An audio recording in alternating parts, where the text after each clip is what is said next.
and 1. We're live. Hey there, welcome back, guys. We're live. We're going to be building an 80s retro game.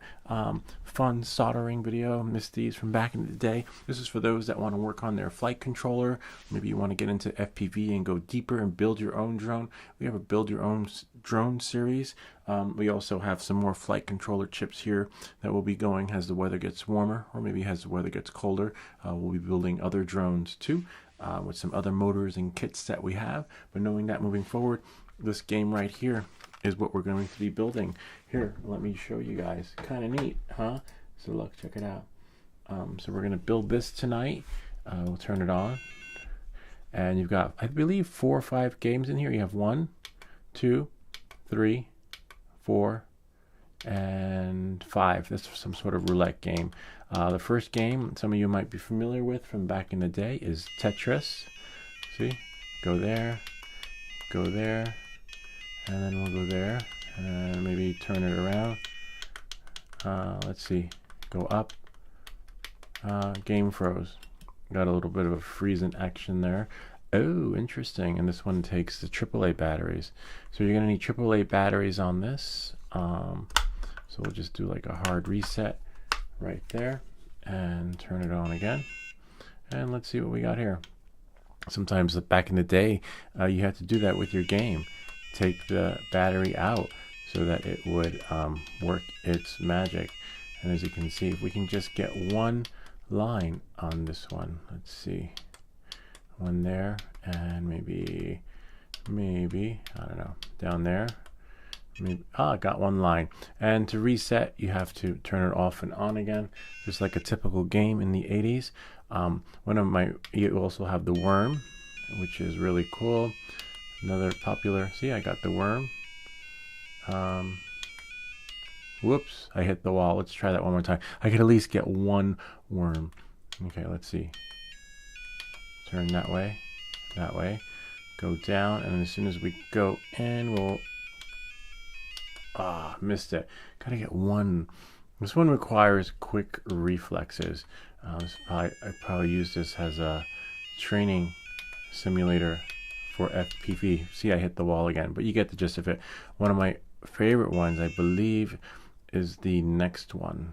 Let's see, not the worm. This one's pole position, and this one, the Space Invaders game, like that. Literally, this one is really cool. This one I think will be the most popular part of the game. But the best thing is that there's something for everyone in here, so that you can build and follow along. And this game is really cheap. I believe it's $17 or something like that. Point being is that after the build, we're going to be raffling this off next week. So just leave in the comments, say retro game, and you'll be eligible to win this in the bingo drawing. Everyone, including international, because if you are abroad, meaning overseas, we will send you a gift card through Amazon for this. So, hopefully you will choose to get this. But if you're in the States side, you will basically have this shipped to you via U.S. Postal Service, as long as they are still open and in business. All right, so knowing that and moving forward, again, this is what we're going to be building. So, relax and enjoy the ride. If you have any comments or questions, I'm going to be looking up here every now and again. You're just following along with you guys since we answered all the questions yesterday. I chimed in earlier. I figured, hey, why not throw in a bonus treat and we can build this game. So first we want to take out the parts. This is probably the hardest part. Actually, the last part is harder, taking those stickers off the covering in case. Here's our board, really nice. Here is these are the pieces. You can also connect it to your computer. It runs off 5 volts if you need, but most likely you'd need a longer cord than that. Of course, the winner isn't going to get batteries. You have to get your own batteries with their AAA. A little bit of a bummer because I think I grabbed AA. So, and then next week we'll have another soldering video. I'm going to fix that piece that Brian said has to be sanded down thoroughly in order to you know, for things not to become more corroded than what they are or were. Warning, I'm just checking the stream. Stream's current bit rate is 20 is lower than the recommend. We recommend, I'm going to open up the widget. We recommend that you use a stream bit rate of 23. Okay, so I'm just going to do what YouTube suggests. Okay. Stream settings.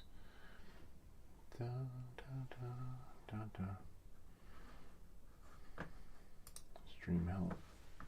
I don't think I have control over the stream bitrate, to be honest with you, but I'm going to try, because I have stream settings, and then I have normal latency.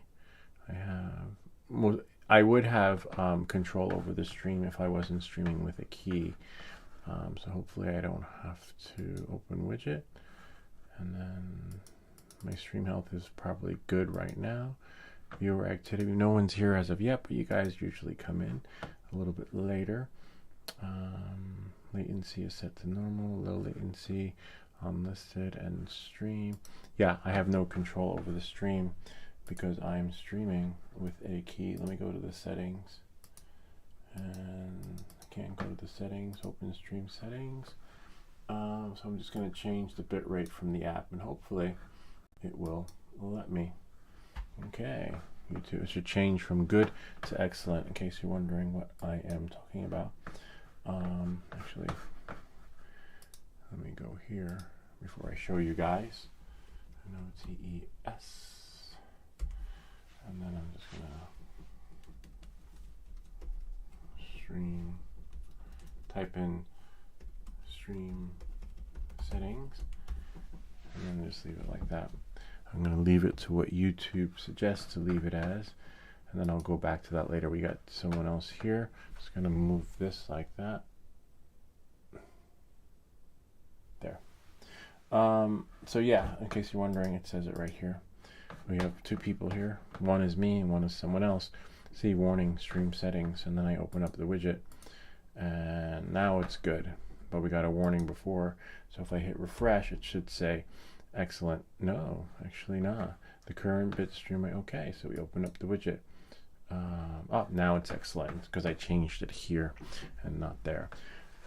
Right, so I will have to keep an eye out on that. I'm probably going to put this here just to check the stream health. I'm not really a YouTube metrics person. You know, I believe that it's going to be what it's going to be. No need to chase the algorithms. But knowing that and moving forward, one thing I do need to chase is leave that there.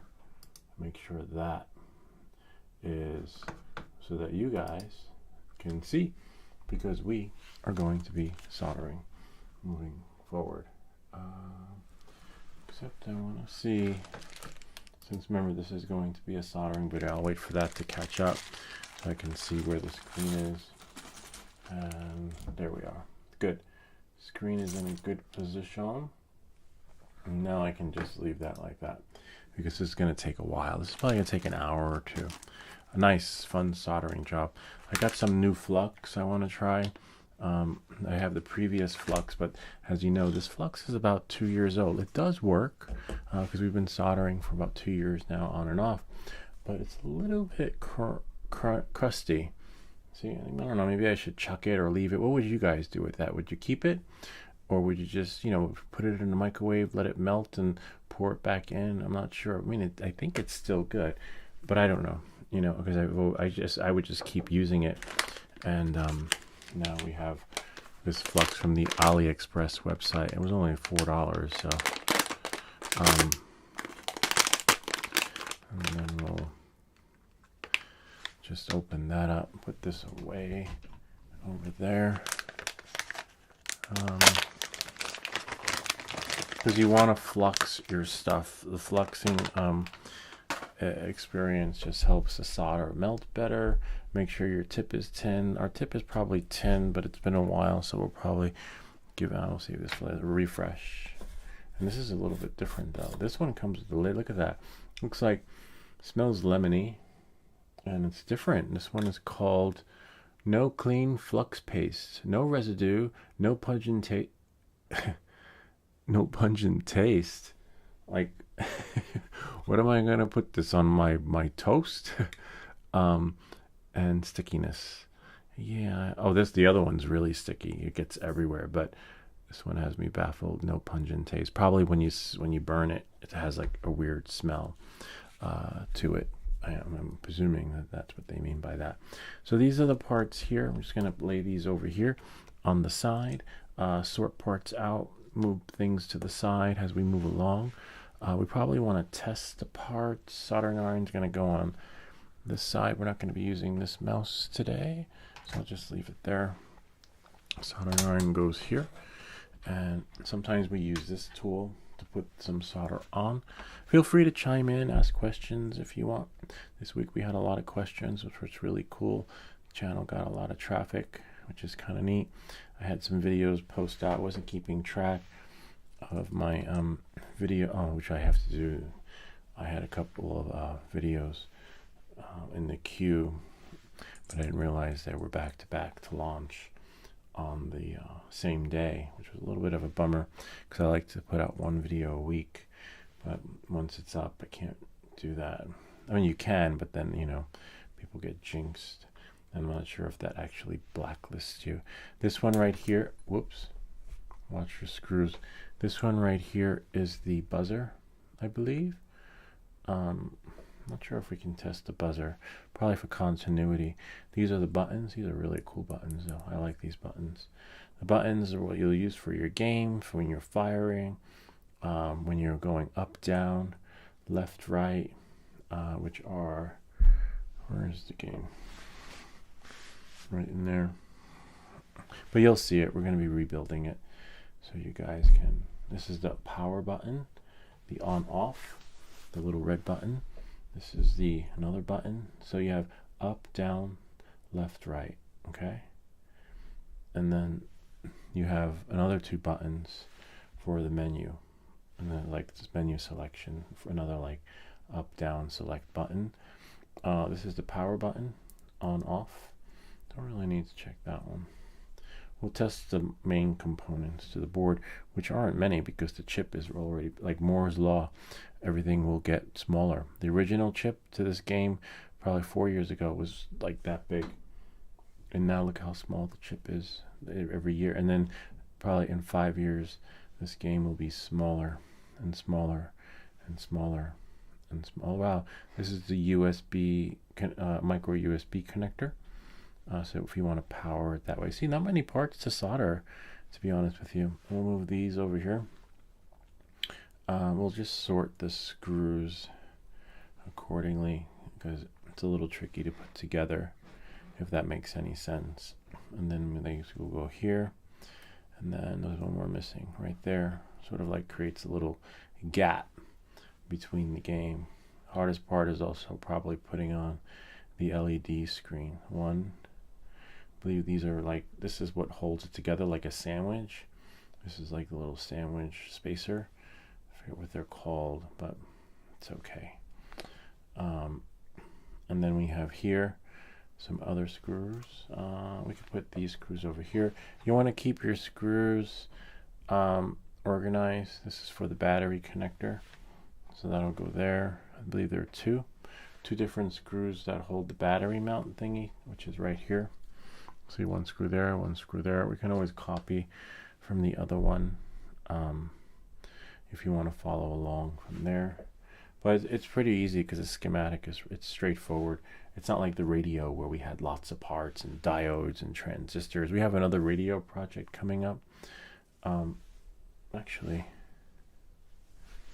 speaking of radio project, oh, we're live. I was like, wait, are we private or public? And then we have these screws right here, which are a little bit different. So you don't want to mix up the screws. I'll put that one there. And then, oh, so we have 3 extra screws for the batteries, identical. Sometimes they throw in bonus screws. And then we have these screws, which are right here over the game. And we have, it also comes with a little book. of instructions, except,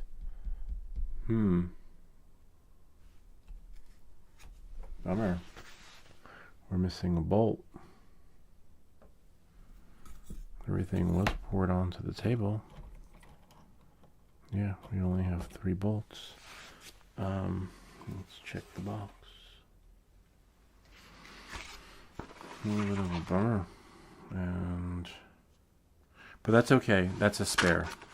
The bolt is a spare because that goes onto the battery connector thingy, which is right here. If you open, take a battery out, it goes in there, and the bolt goes inside there. You'll see, we'll get there. So don't assume you need 4 bolts. You only need, this will be the box it'll ship in for you via US postage. This is the part right here. We'll probably use this towards the end so that we know how to sandwich it back together, or we could just look at the other one. So we're just gonna, let's see one component to test, which is kind of neat. So we'll just bring this here, and we'll probably have to reorganize that later. So we'll just put this here, and we just need to see what exactly, this is a 16 volt 22. Okay. Oops. This part's tricky. But once you got it on, that's it. And then you just press the test button, and it should read 22. And press test. And wait for it. Test in progress.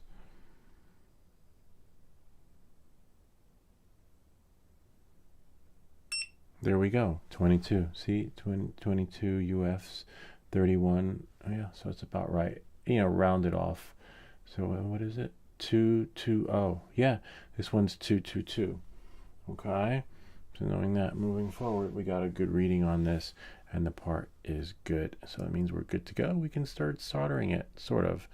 Not yet, but we still want to keep all your parts organized. It's a little hard to do on a little space like this. And this is the scoreboard, okay, and this is the scoreboard 1, see, and then scoreboard 2, but you have to put them in the way they tell you to put them in, okay, and with the numbers, see these numbers right here, go facing down.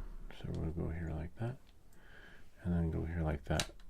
Let me see which one is the highest. I like to do, let me see, whoops, I like to do, make sure everything is flat. I don't like to have parts higher than, so the first parts will be the highest parts to be soldered, if that makes any sense.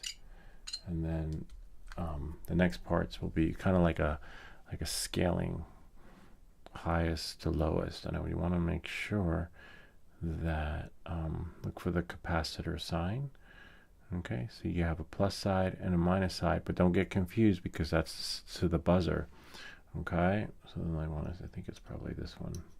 I mean, it's 222 UF. So don't get confused like positive and negative, because remember the buzzer has a positive and negative side too. Negative side right there, and I believe, yeah, this one is the highest. And the reason why is because you're gonna have to close it.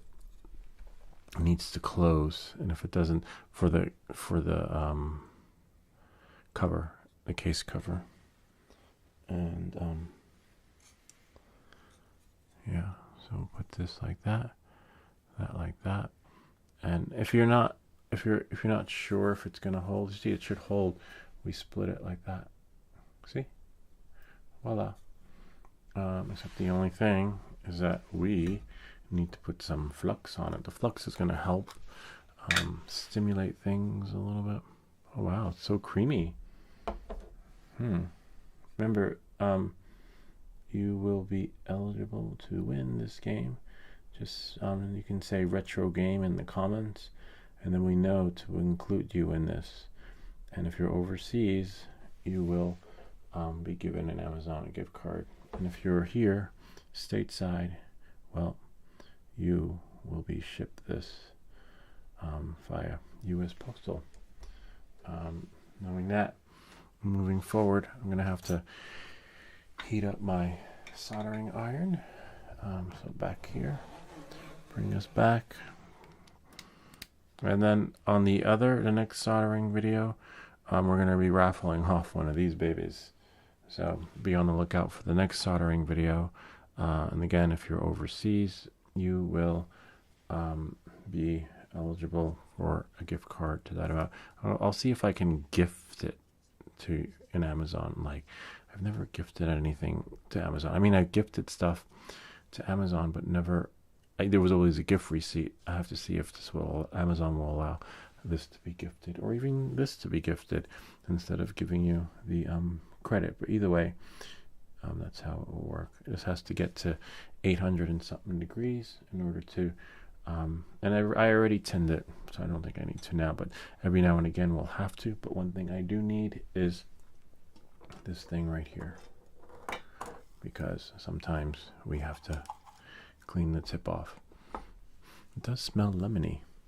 It smells nice. It's really refreshing. It has a refreshing smell. But one thing I do need to do is a little bit.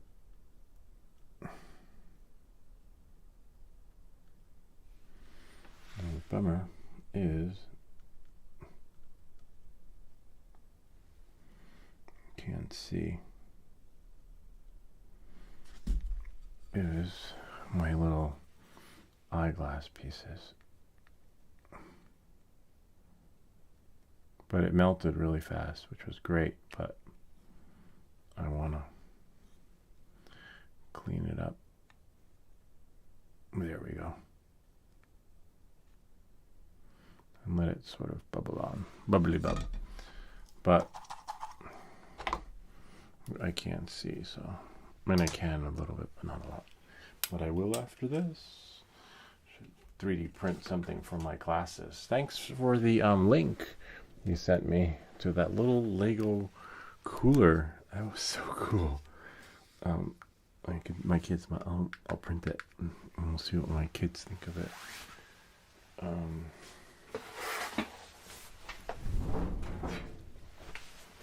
Thankfully, this soldering job only requires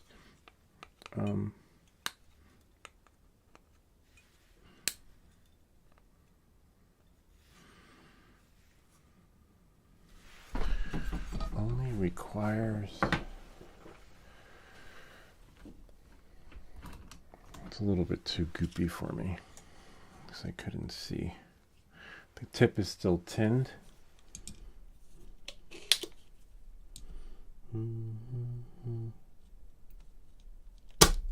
There we go. Just spread it out a little bit. And remember, with the flight controller, you only get one take. You know? Really. So you got to be really careful.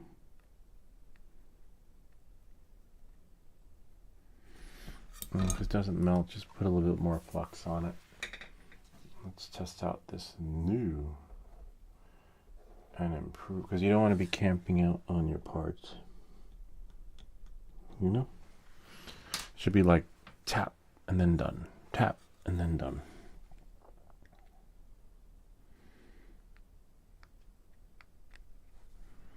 Oh, I don't know why it's not even at the ideal temperature. I wonder if I have it. It's getting there. 690, 692, 6. Could be about. Well, no wonder why it was too low. There, 780 should work. Just let it, let the soldering iron get to the temperature that you need. Don't let that fall asleep. And hopefully, see, we got one.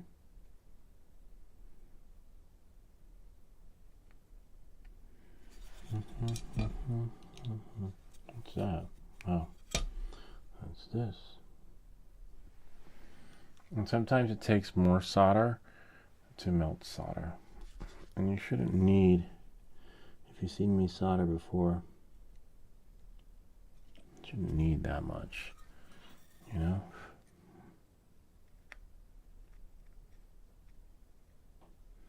There.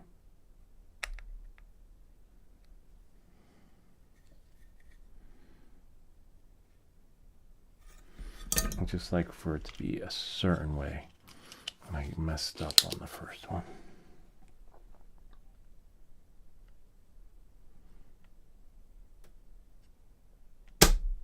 Got it.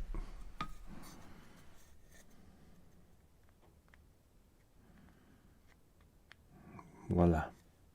Perfect. You just want it to be like a little bit. See how clean it is? This is really good flux. I like it. I really do. And then you want to rinse off, like do that to the tip every now and again. And then sometimes you might want to tin your tip, if that makes any sense, just to give it a little bit of that.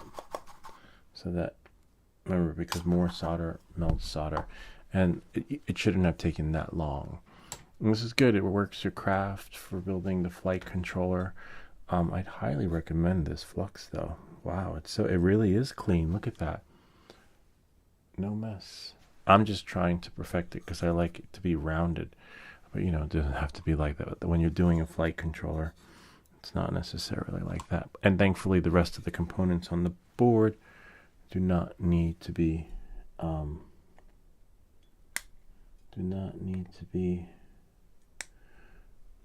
trimmed with this thing here. I think this is probably the last we'll see of the wire cutters, to be honest with you. All right. Because everything else just goes on. Like these things, you want to make sure these are on flush. See how that's flush? You need for that to be flush so that you can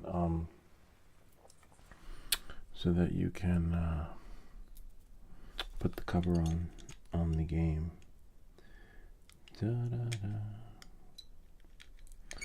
Wasn't sure if I was going to be able to go live tonight because we had a lot of guests over. So for this, see, that goes like that. Remember, numbers going down. And then what you're going to do is you're going to hold this down like that. Okay? And then press down. And now put something underneath so that it doesn't, you know, lift up. Because you don't want these to push out. And then that's it. And then now we're going to take our solder and just tap, tap, tap. Just tap along. I'll tell you how many connections we have.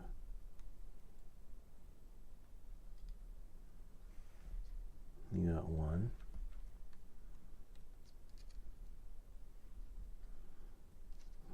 One. Oh, I see. There's no taste. I smell it, but I can't taste it like the other ones. You would smell and you could almost taste it. That's why you would cough. 2, 3. Oh, nice. 4. These are just going right in.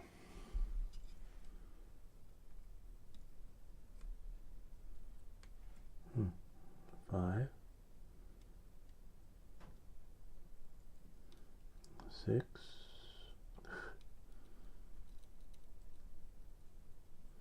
7, 8. So we have 8, 16, 24. We have 32 soldering joints to do. And make sure, remember, it's facing down, like it said. Okay. Knowing that, moving forward. Da, da, da, da. Remember, just put in the comments retro game and you will be eligible for the contest, and the drawing will be next week. Okay, everyone, anywhere, in any country around the world will be. But the only downside is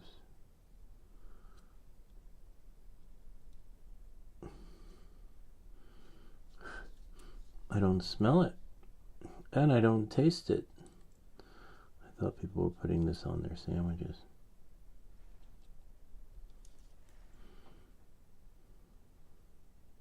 That's one board.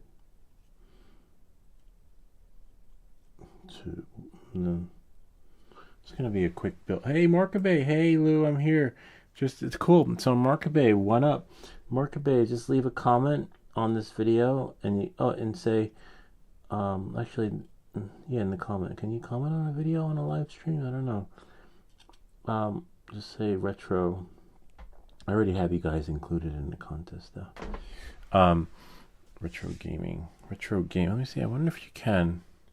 We'll find out later. And then we'll go here. Yeah, we're just doing a little soldering tutorial here.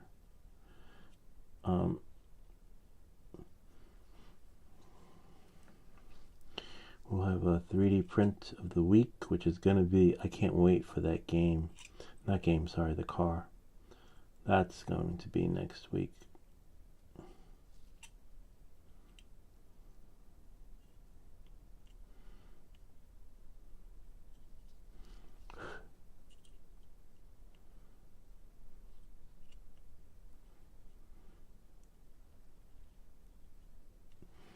Voila.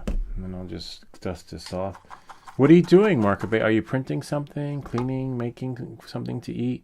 Last time Brian was cooking, I think. And then we're actually in Brian's kitchen when Brian, I guess he has us on his little, I don't know, Alexa thingy or something. And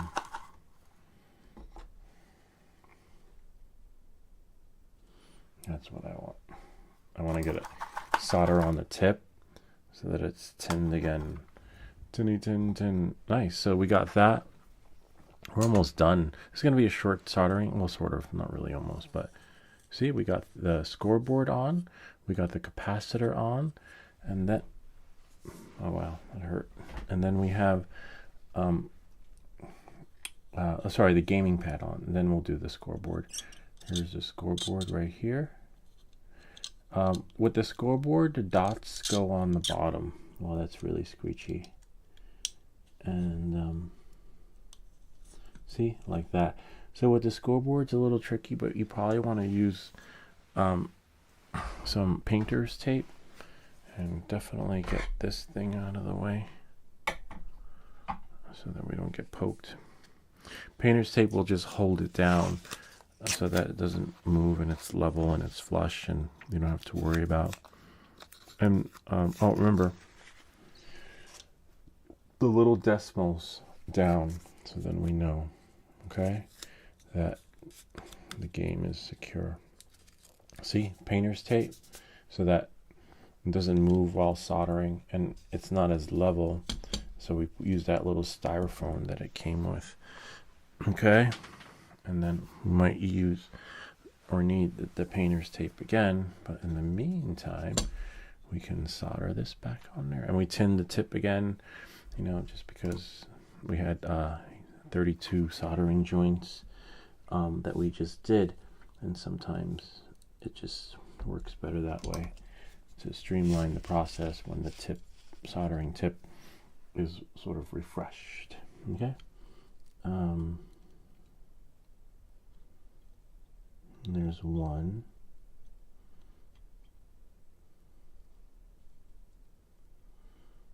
And there's two.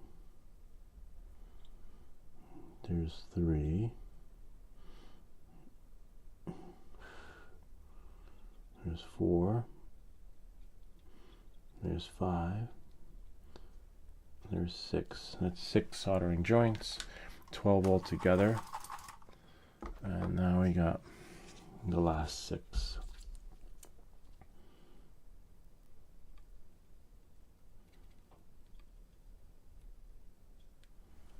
You don't want that to fall asleep on us.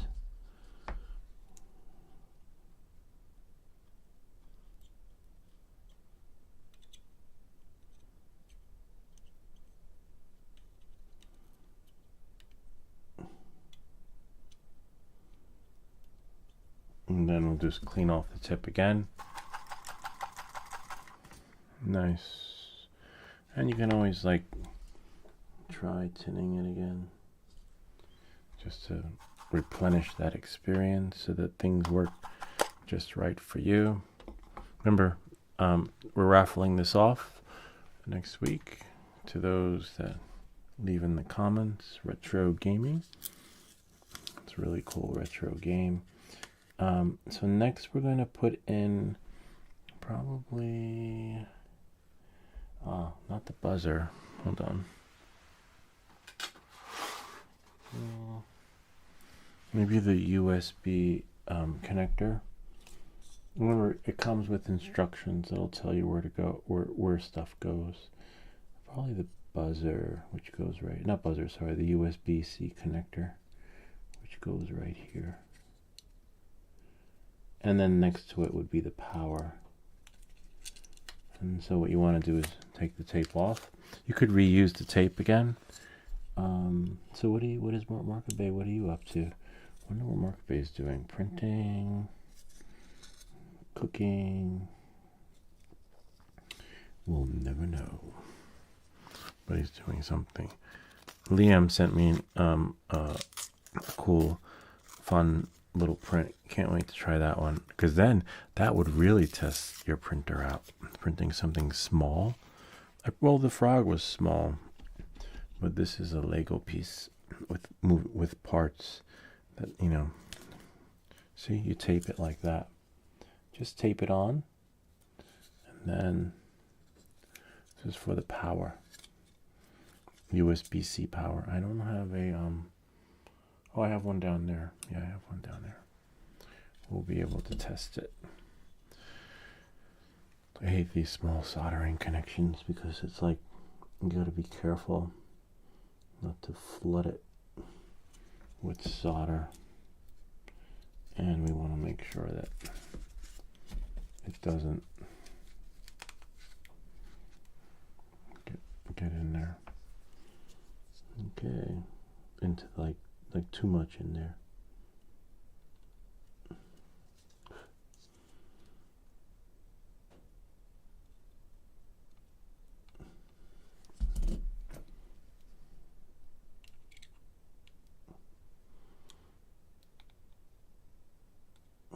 Got one.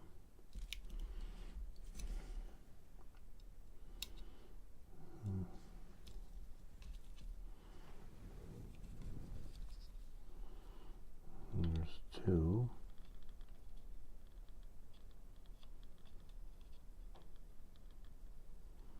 And there's three.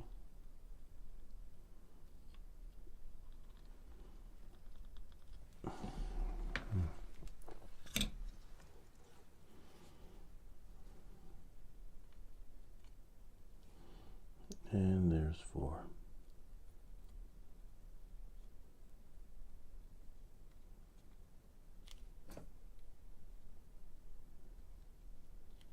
Except one of them has a little bit too much, but we can take that off.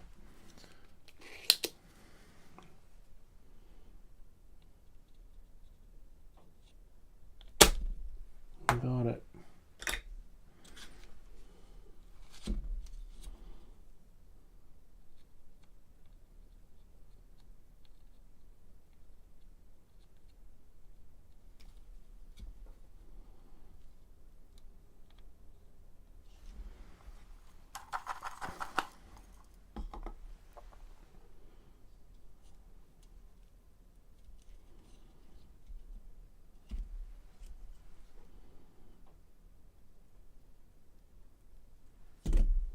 She's got it.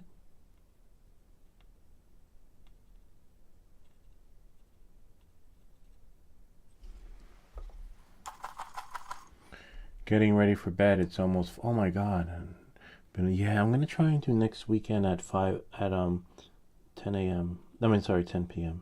But we do have some live streams in the week just for you. So you should go to bed though, because I know what it's like when things are like just overly taxing during the week. You know, last week I went to bed earlier on some nights, which was kind of cool, but went to bed earlier so that I could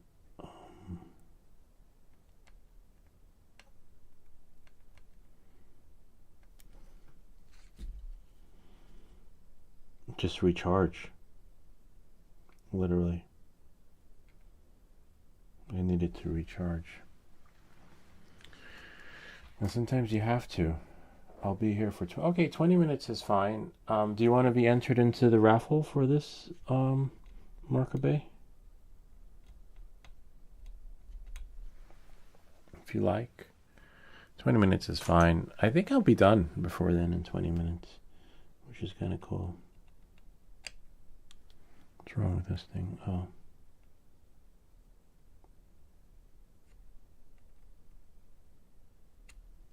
Oh, no wonder. It popped out. I was like, wait, it's not working. But the temperature, see, the temperature was 478, but it sort of slipped out of its tip. Okay, cool. We have one entered in. Mark Bay. Efix might chime in. We'll let this heat up a little bit.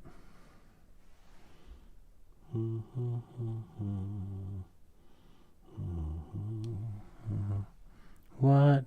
Thermal runaway. It's weird. Where is it running to? That was so weird. Yeah, so if your soldering iron's not working, just check it. For some reason I got an error that said thermal runaway. I do have another one upstairs.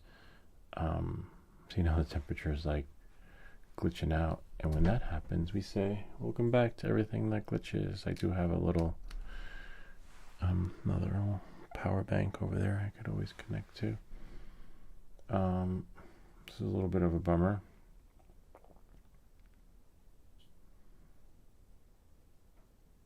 It's going up slowly.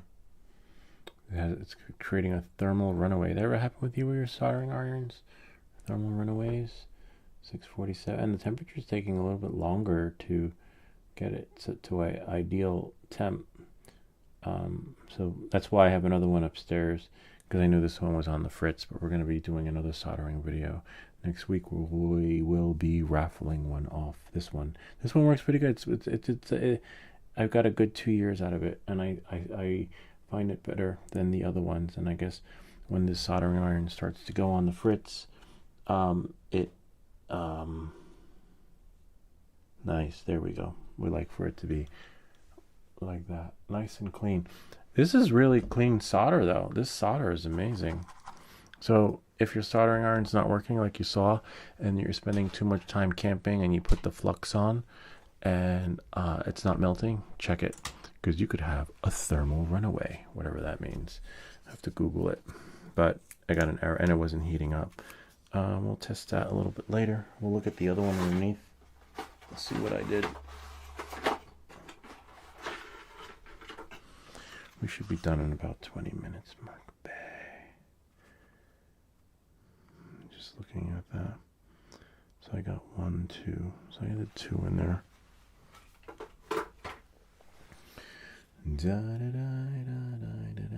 Oh, looks pretty good.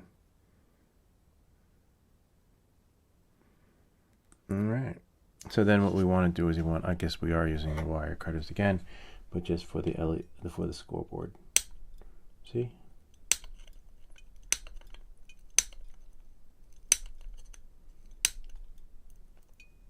I think we're almost done, Mark Bay. Hang in there. Don't fall asleep. So Mark Bay, if you win, you will get, I'll see if I can gift this to you. If I can't, you're just going to get an Amazon store credit for what this is worth. And then, I don't know, buy filament or buy this kit and build one yourself. Okay? So knowing that and moving forward. But for anyone here stateside who wins, they will be shipped this. Okay? Whoops. Lou, did you get a chance to print that? No, I'm going to wake up early in the morning on, I believe, Monday or Tuesday next week, and it's going to be I'm gonna just do it live because it's a 6-hour print, and we're just gonna do it. We want to wing it. That'll be one print we will be winging I'm not going to be like, hey, welcome back, guys. Today we're going to be printing this.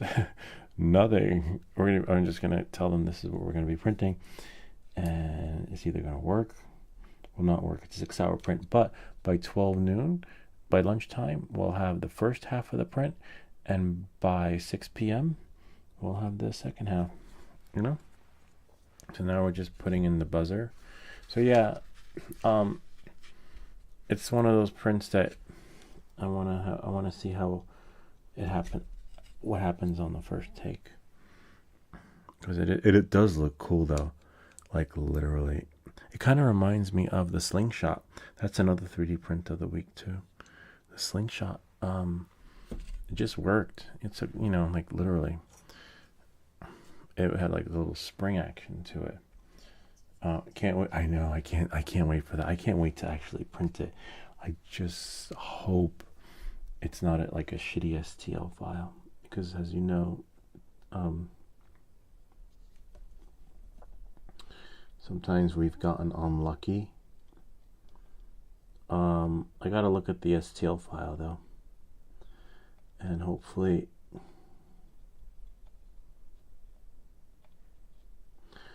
Hold on. Hopefully it's not like the like that tubular puzzle that requires the parts to be scaled. Hopefully it'll just print.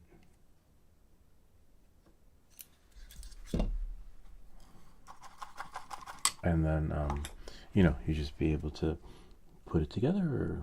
Boom.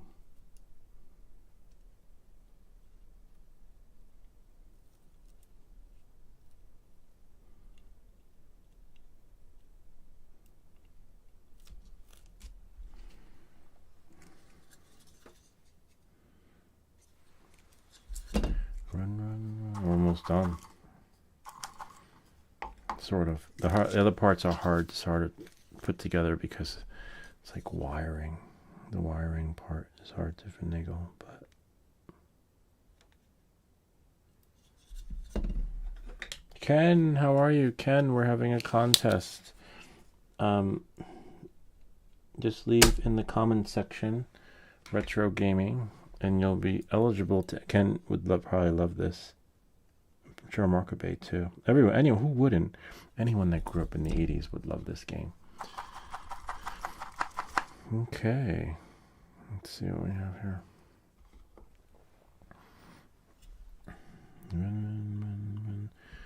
We're building an 80s retro game. Let's see what we have here. So yeah, that's it. Almost done with most of the electronic parts. Hardest part is probably that button. Putting that in because it goes in one way, and then oh nice, it went in this time. Sweet. There's no right or wrong way to put the button in, so it has to pop in because it has to be flush with the cover. How's it going, Ken? Ken didn't get to fly today. People were in the field. Not that that matters, but no one was in the other field though, the pretty field that you see.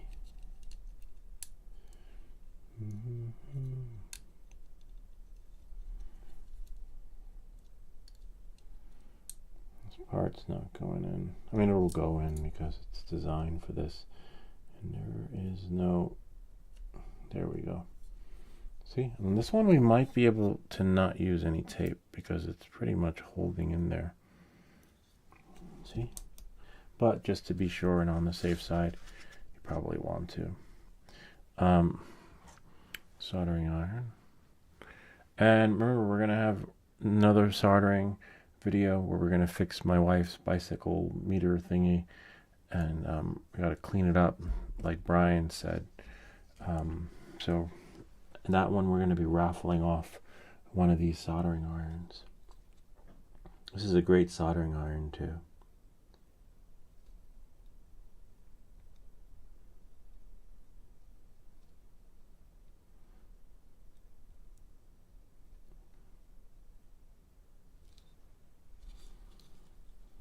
Nice.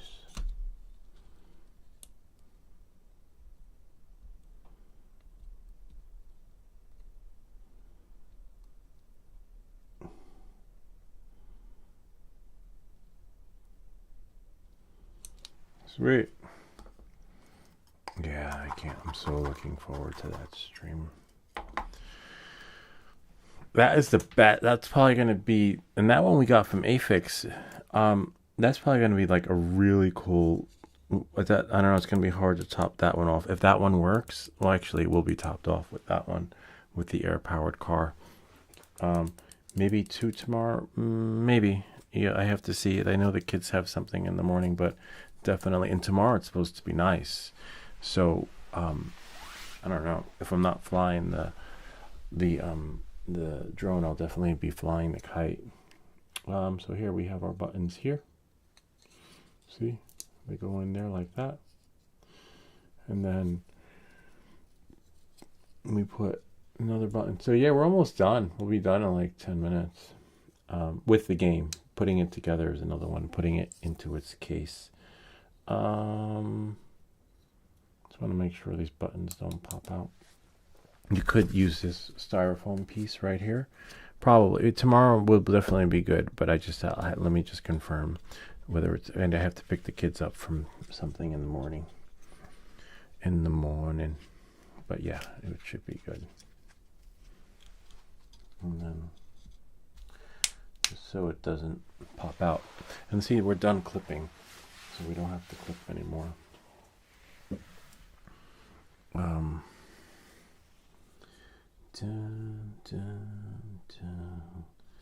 So we'll put these buttons on.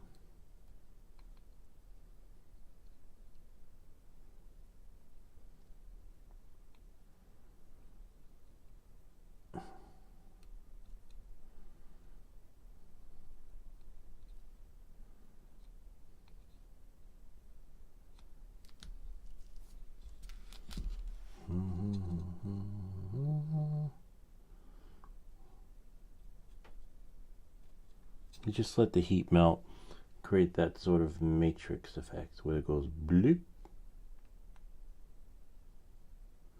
This tip is on the fritz though.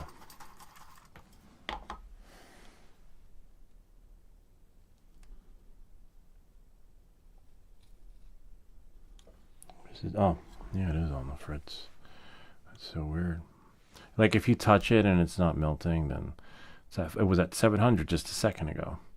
Now it's at 5 something, 5. And this is directly connected, so see it's dropping, going up, going down, going up, going down. I just need more power. Looks like the 80s retro game. You got it, Ken. It even behaves like one too. Sometimes you have to shut it off and turn it on to get it to like reset. And we needed our temperature to be at 700. Yeah, bummer. Soldering iron, but it's okay. I have another one upstairs. I've had good memories with this one. It lasted about 2 years. It should last longer, but remember it's a portable soldering iron, USB-C powered. But when it works, it works. And it's all right though. We got a good 2-year run of it. But the only downside is that it's supposed to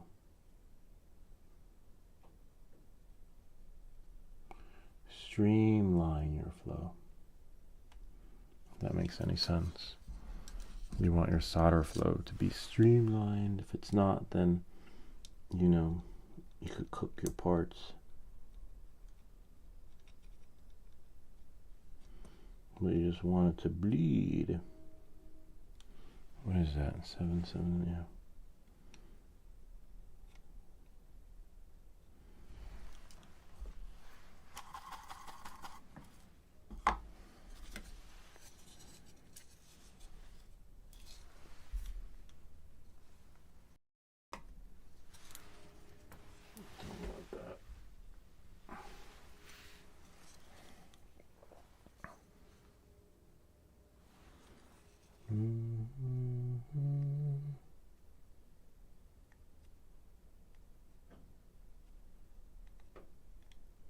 Nice. And then the other one should be fine, because if your temperature to your soldering iron is like normal, right, you'll be okay. And make sure your parts are, whoops, don't pop out, because you don't want that.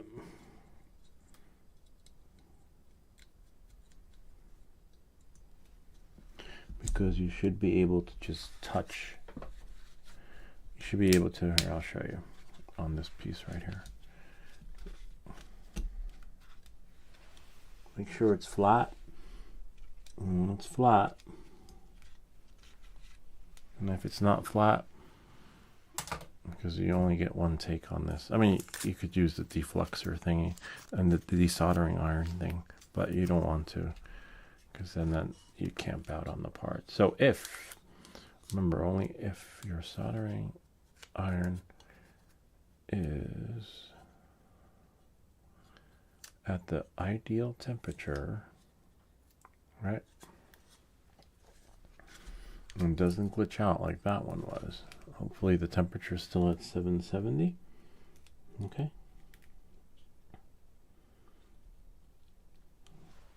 So if, and you want to make sure your temperature is really hot so that things will just melt right on.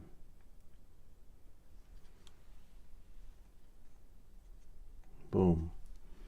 See? And then all it takes is a second. And if it takes too long, it means you lost the connection to the heat. See? Got it. That's it. I'm done. But if the temperature is not hot, it's not going to be done. Then you can just tap it and then just spread it. It spreads like has that matrix effect where it goes bloop. But it wasn't doing that before because we got a error and some other crap.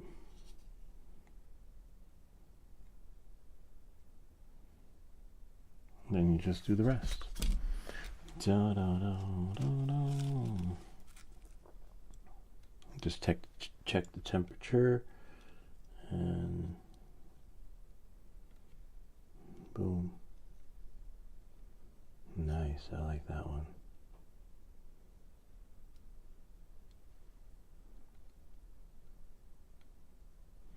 Got it.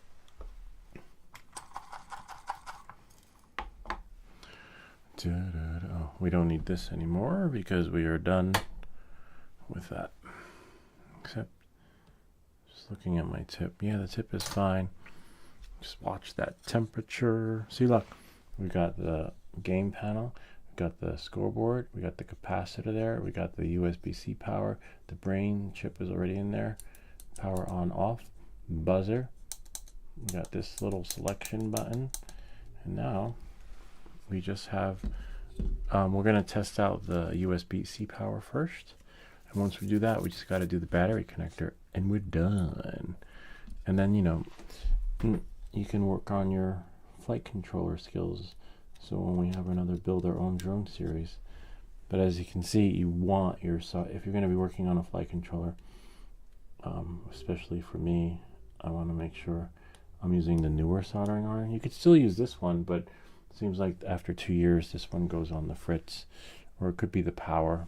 But I doubt it's the power because it's directly connected to an outlet on the floor. It's not connected to my computer. Before I know all the shit I have connected, it could be like a, maybe too much power being. See, look, now we have boom, boom, boom, boom. Oh, that one has to go in a little bit more. So this is where the tape comes in, or no, I wouldn't trust that. I would probably use the painter's tape because it's friendly and it won't stick to all your parts. See, and then what we'll do is we'll take this here and then tape that like that, and then tape that like that, And that one doesn't have to be because we got some room there. And if you remember when we built the radio, we had to do this on some of the components. And sometimes you might have to make a mold for the tape so that the parts stick. So we got lucky here, it's one piece, but if there were parts, and if I needed to get in there, I would have to cut the piece. If I needed to get in there, I'd have to cut a narrower piece of tape. So we got lucky that we could mask it over, but sometimes you may have to cut a piece of tape. And then, see, look, now no matter what, now all I have to do is rely on the soldering iron. But as you can see here, it went to sleep. It's at was at 399, now it's going up to 400. I want it to be at like 780. So don't touch your board until your soldering iron is at the ideal melting temperature. Otherwise, you're just camping out, and it just makes the soldering job more complicated. And like you saw, I was holding on to it before, but I was like, wait, it's not melting. And then you get like a butchered job. You can still fix it by adding flux and then cleaning it up. I'll show you how I cleaned it up, because you could never, one of them,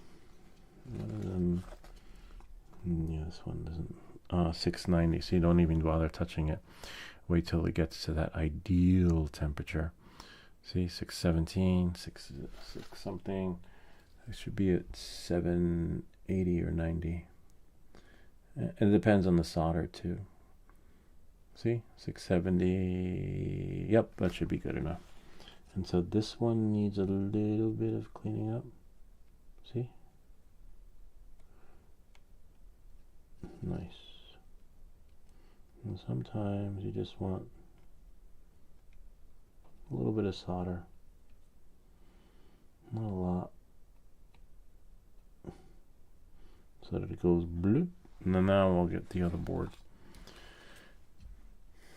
The other part of the board where these things are. Since I just used it, it has some stuff on it. So I just want to just go 1, see? 2, because the temperature is ideal to what it needs to be. 2, 3, see? That's it. That's how it's supposed to be.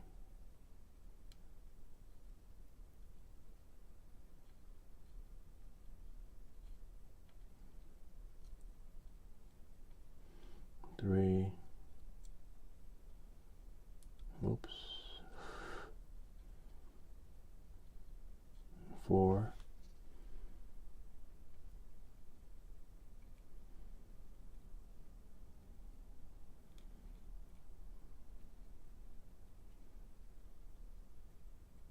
5. I'm going to clean it off again, and then we do the same 1, 2, 3, 4, 5. Then we'll just do 1, 2, and then we're done. 2,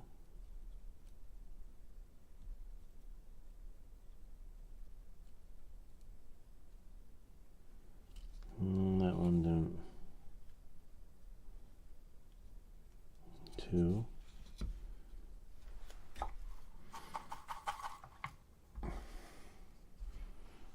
and then we have 3. Oops. 4.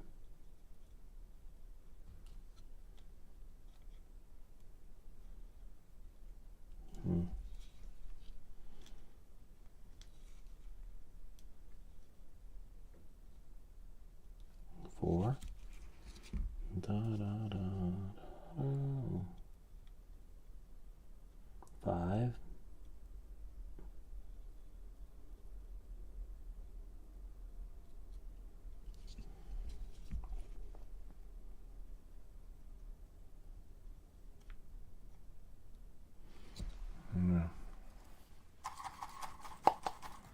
Da, da, da. 2 more and that's it. Then we can test out the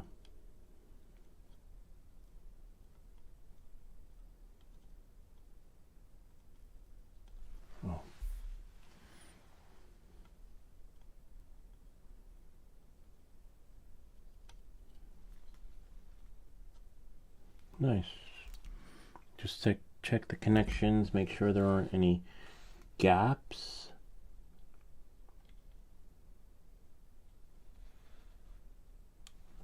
Check your temperature, make sure that still flows.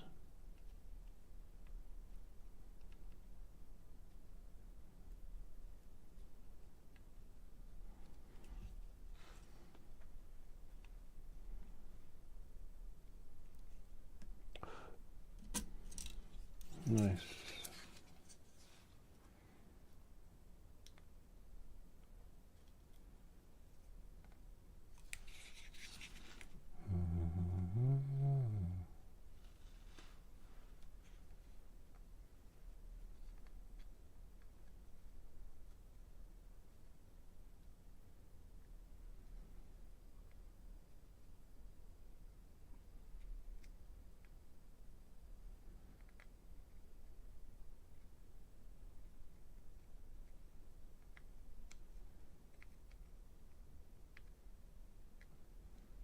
Got it. Looks good. Now, Tetris. I think it might be fan. I think no, not football. I have to run through the games again. Some weird gambling game. So there's Tetris, Pole Position, the Worm game, and Space Invaders. And then some other settings games. What you'll see when we can plug it in right now. Let me see how many volts, so I know whether it's connected to the computer or not. I know it's 5 volts, but I forget what I have here. Oh, it's AAA.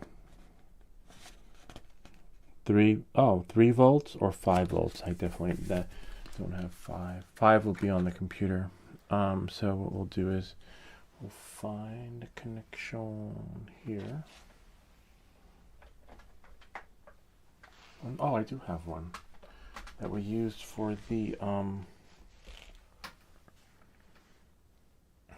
game. Oh man, hopefully I didn't use this one.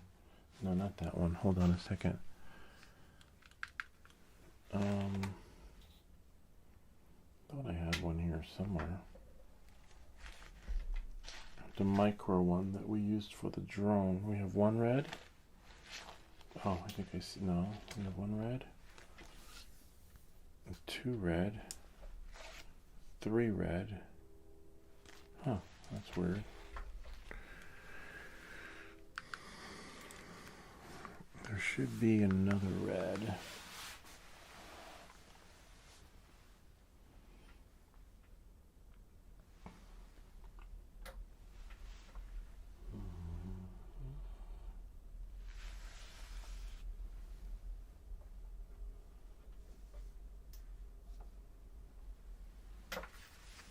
Oh, it's right here. Because I need 5 volts. This is the one that we use for the micro connection on the drone. We can use it on here. So we'll see what games we have. We're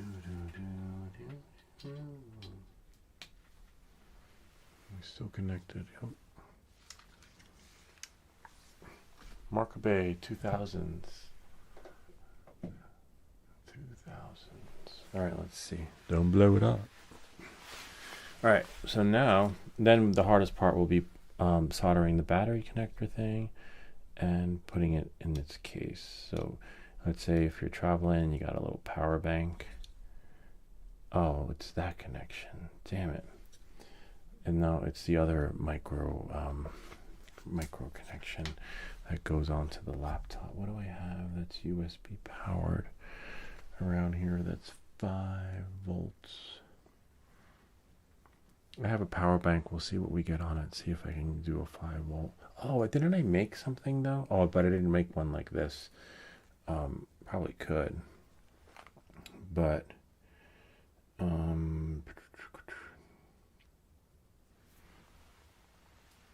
try my laptop.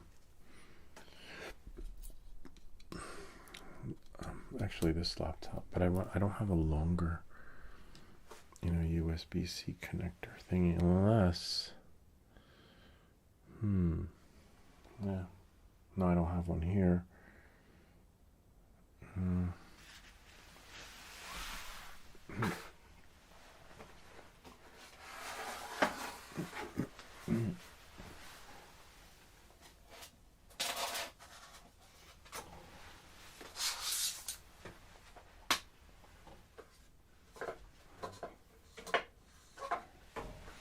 As long as this power bank... Oh, I know where I have a power bank. I have a power bank. Hold on a second. At least I know I do. Yeah. Down here. Because I usually give one to my kids for their backpacks. So they can charge their phone in case of an emergency. But, oh yeah, we got some juice in there. Definitely not this one. I wonder what this one goes to, though. Hold on. I think it's like 12 is the minimum. Actually, we should cover this since we're done with it, so it doesn't get dusty. You know, like little dusts become contaminated and get dust particles in there.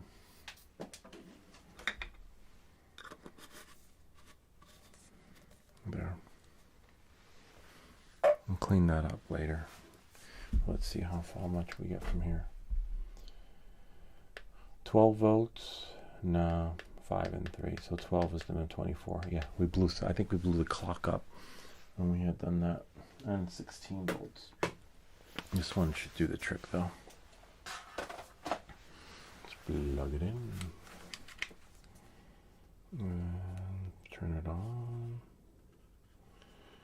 There's the on switch. There we go. See, wow, it's lasted a long time too.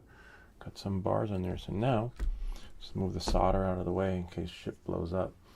And don't wind up like a science experiment. So here go the games. We have Tetris. Actually, let's peel that off. Actually, no, we'll leave that on because we don't want to. We still have to put it in its case and do more soldering. And the worm. Let's try Tetris first.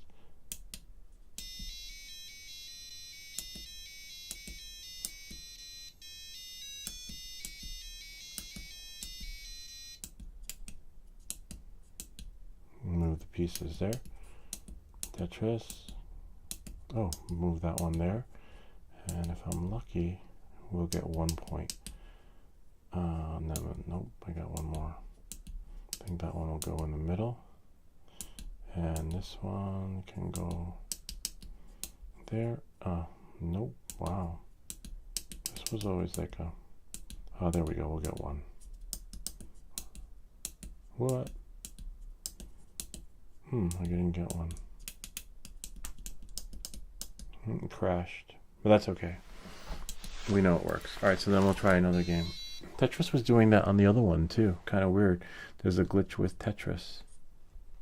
Let's try it again. I want to get one line at least. Lou, I'll see you next time. Yes, Marker Bay, you are, and we'll see you on the drawing. You might win. I don't know. Everyone might, so we know it works.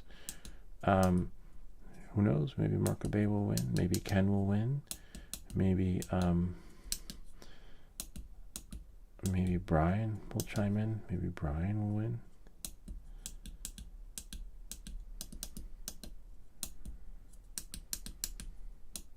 Need a stick. Oh, that might do. Nope. Maybe that one. I got one. Okay, so we know it works. But, and then we have Space Invaders. I'll do the space. The worm is really easy. The worm is like so old school. That's pole position. And here we go. This one's my favorite. And this was the graphics back then. This was like you had to use your imagination and pretend you were flying. Brian! What drawing? I just pooped. Popped in, sorry. In late. Oh, the drawing will be for this game right here. We just built this game tonight. So if you're overseas, we will send you a gift card for this through Amazon, and hopefully you buy this or you buy filament. If you're stateside and you win, you will be shipped this via UPS, not UPS, US Postal Service, because the shipping is like $10. So, you know, it'll come in that priority mailbox. Whereas overseas, this will cost $50 to ship this. But we will send you, if you, let's say, Marker Bay won, or Liam one, we would send them the gift card. So let's say in the first drawing, we have a drawing, and the winner is Mark Bay or Liam. They're overseas. We send them a gift card for this amount, and then we have another drawing because we still have the game here with us, and then hopefully someone stateside wins it. But anyway, that's that. So it works. So now we have to put it together. It could work. It works with a power bank. So we'll see who wins. And now we got to put the rest together. We have to solder the battery pack thing on and all that. Oh, I put these things away here. So we're almost done. Brian, good to see you though. So you're better late than never, but you could always be kind and rewind. See you Monday, Tuesday, hopefully. Yes, we will. We're going to print that car next week. Now we have to figure out this part. Is a little bit tricky, but doable. It's just harder. So the black is the ground. Oh, and this is where we use that special tape, because we're going to tape those wires once we connect them together. And in this case, I can't remember. Oh, I believe this gets soldered on. Actually, let's look at the instructions, right? Yeah, oh, that's right. If Ken wins, he can come pick it up. No shipping. Yeah, I didn't think about that. Good thing. Good call, Ken, because I was totally not. Didn't cross my mind. Ken's not far.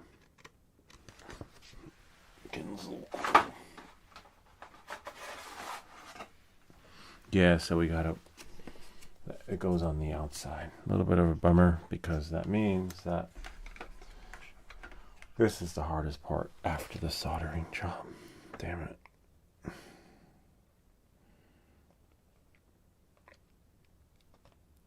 Hard only because we're done with the game, right? Hard because I'll show you why. Let me put the buttons on.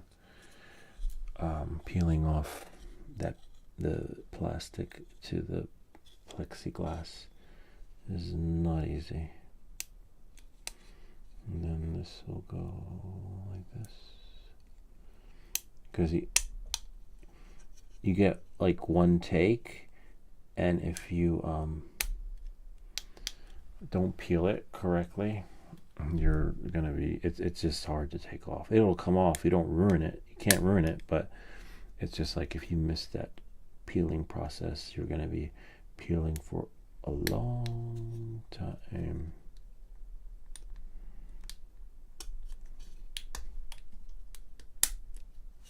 See, these are the buttons that go on. So we're gonna have the drawing next. Interesting. We're gonna have the drawing next next Sunday.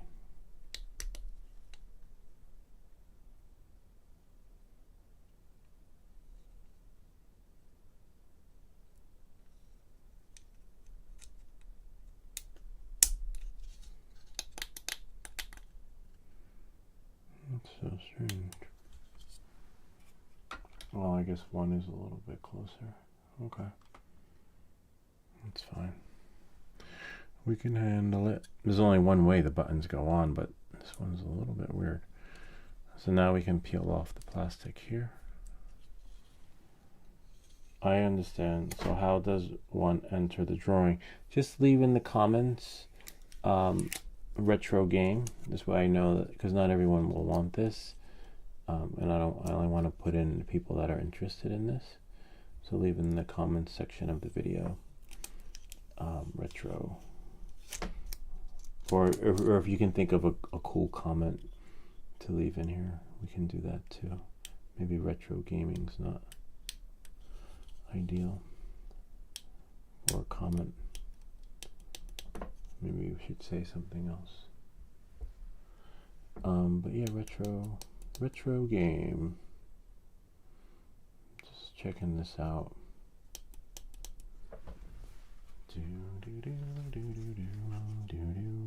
Yeah, it's the same thing. Interesting. I understand. So how's, yeah, that's how you enter. So here's the hardest part. You can clean that up, This will go back into the box because somebody will win this game. You just have to get batteries. I think, but actually, I think if someone states, oh, what am I doing? If someone statesides when it wins, I might throw in some batteries, but not my rechargeable batteries. You know, I think the channel can afford to at least ship a game with batteries, so you guys don't have to go to the store. But if you're overseas, you're gonna have to get your own because you can't ship batteries and stuff like that. All right. So knowing that, moving forward, here's the hardest part. Peeling these things. I wish they had like a little, how did I have mine? Oh, it's completely clear. I know one of the kids, I peeled one and not the other. Left it like sort of like interesting looking. See, this is the hardest part. Hardest part, you thought the soldering was hard. If you don't peel this correct, you're gonna be, this could take longer than the soldering job. So you gotta do it slow, and then slow, and then look, we got lucky. Nope, damn it, almost tore it. And it's like a sticky thing. It kind of reminds me of a glue trap that I leave for the mice. Yes, we have mice here, not in the house, but sometimes we catch them, like field mice or whatever they're called, country mice. But we don't want them in the house because they will eat everything. So that's one. And then, what are you guys printing these days? We got lucky with that print that retro tie.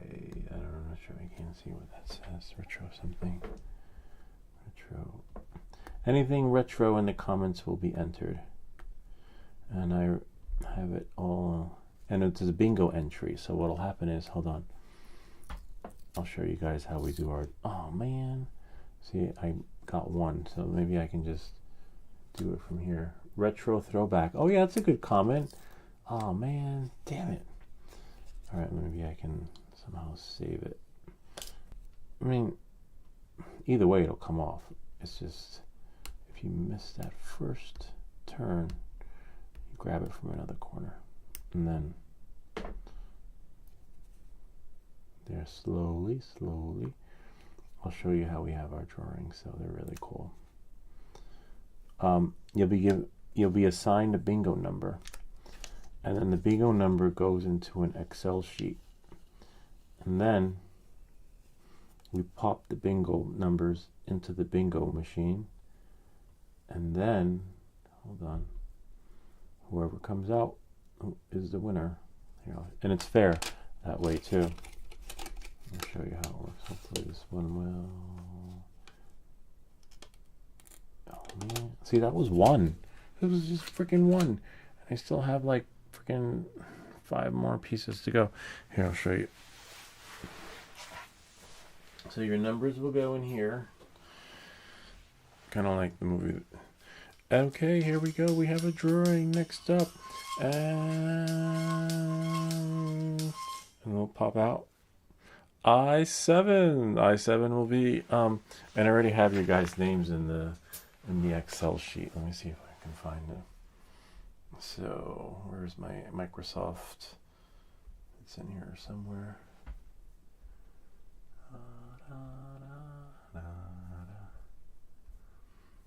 We'll just do it like this. Excel. Oh, no wonder why it's not on my dock. Doc, what are you doing, Doc? And then we'll go here.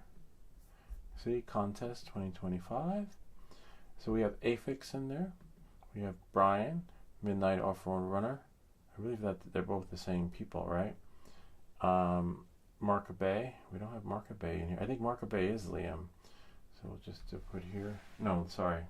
I'm confused. Marka Bay. Was Marka Bay in here? We'll just copy his name. Right here, Marka Bay. Midnight Off-Road Owners Liam, though. There, Marka Bay, Midnight Ken, and who else are we missing? I believe that's it. Cars only hit he ever had. Gary Newman. I don't need these. Oh, I will need these to solder again. I just want to, you know what? Before I solder again, I got to peel off all these things right here. What's that? Oh, another piece of tape, but it's stuck to me.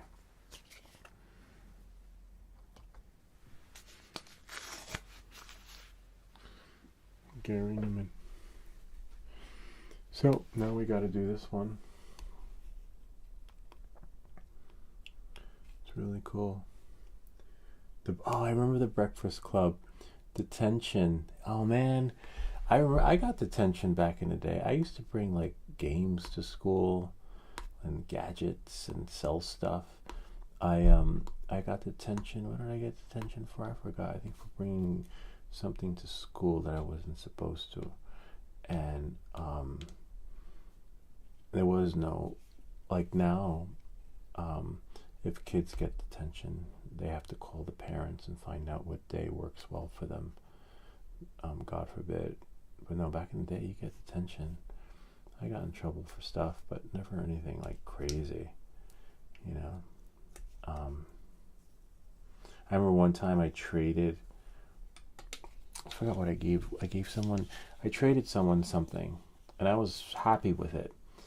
And then as soon as I get home, his mom calls my mom, and she's like, that wasn't a fair trade.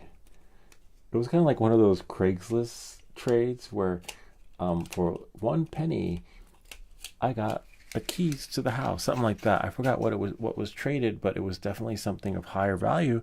But the kid I traded with, he was happy with it. I was happy with the trade. He was happy with the trade. But when his mom found out, she's like, I had to give it back. I was like, damn it. And I was playing the game and everything. And the next thing, yeah, so stuff like that. And then the principal found out, got into trouble. Apparently, you know, can't be doing trading stuff. You're not supposed to bring toys to school. That was it. Couldn't bring toys. But I was like, yeah. I was like, damn it. You know, like, if the kids are happy with the trade, who cares, you know? Apparently, Mama was not having it. Nope. And then I think I sold some stuff. One time I got in trouble because I sold something. Like I needed some cash. And I think my grandparents got me a Walkman or something. I don't know. It was like a Emerson Walkman. Wouldn't be caught dead with it. And I sold it. And then somehow word got around. And Mom's like, where's the Walkman? And one thing I liked that was really cool was back in the 80s was the watch radio. Have you ever had that? It was a watch, but it had FM AM radio. That was like the best gadget ever, and that was like the best thing that I liked better than the Emerson Walkman. That was like my favorite toy. And then you had the 3D visor game, the 3D vision. I forget what it was called. Ken, it does not only I did it. Hold on. It does. Not only did I get to live through it, but I worked in a radio engineering production in that era.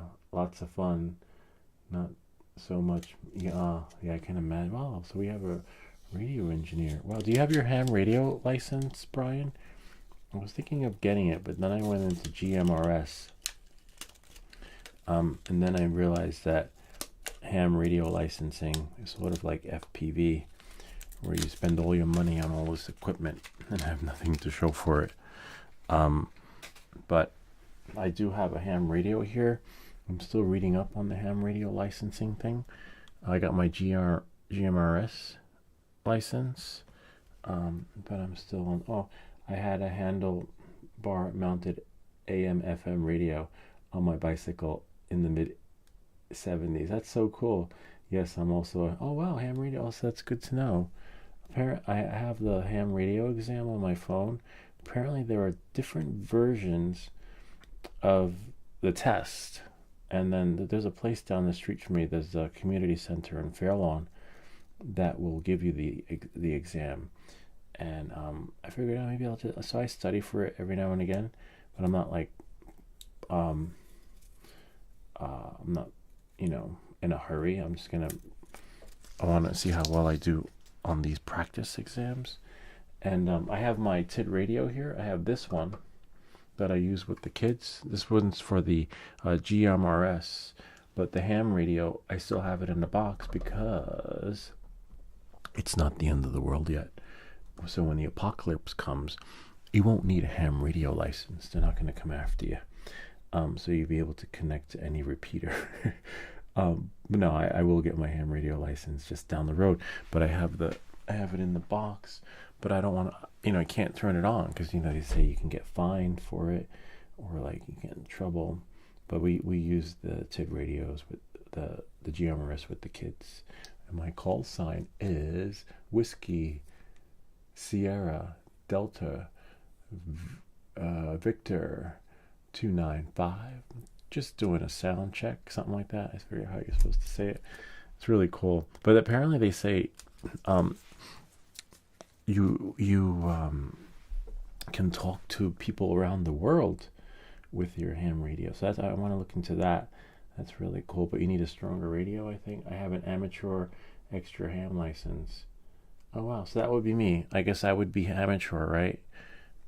For when I get my license. But then there's tech and all the other. I just want basic. I just want to be able to use it. I want to be able to turn it on and take it out of the box. You know. But I could also listen to the airplanes. When I have the other antenna with this one. Let's see if we can hear anything. Welcome. Friday, mostly sunny. This is just the radio, the weather. Sorry. Friday night. This is like apocalypse mode, and then I have other stations on here program. And then sometimes you could hear the planes. So does this one have the airlines program in here? I forget. No, this one doesn't have the airlines. It's the other one. Because let me see. I think the other one's over there on the floor. Sometimes I like listening to the planes. Let's see. But I still need the other antenna. This one. Oh man. Oh no, it was on, but oh yes, this one has the stations pre-programmed because you can do it from your phone. 32. 128.95. Hold on. 30. 29. 20. 20. 26. 20. This one's pre-programmed. 23. But I won't be able to get 22, anything in here because we're in the basement. 18. 17. This one, these are the pre-programmed stations for like the different airlines and 15. 14. radio wave, 13, CT. 12. Hold on. 11. 10. 9. 8. 7. 6. 5. 4. 3. 2. 1. That's just probably the weather, but I think it hasn't kicked in. Hold on. Channel mode. Frequency mode. Frequency mode, maybe.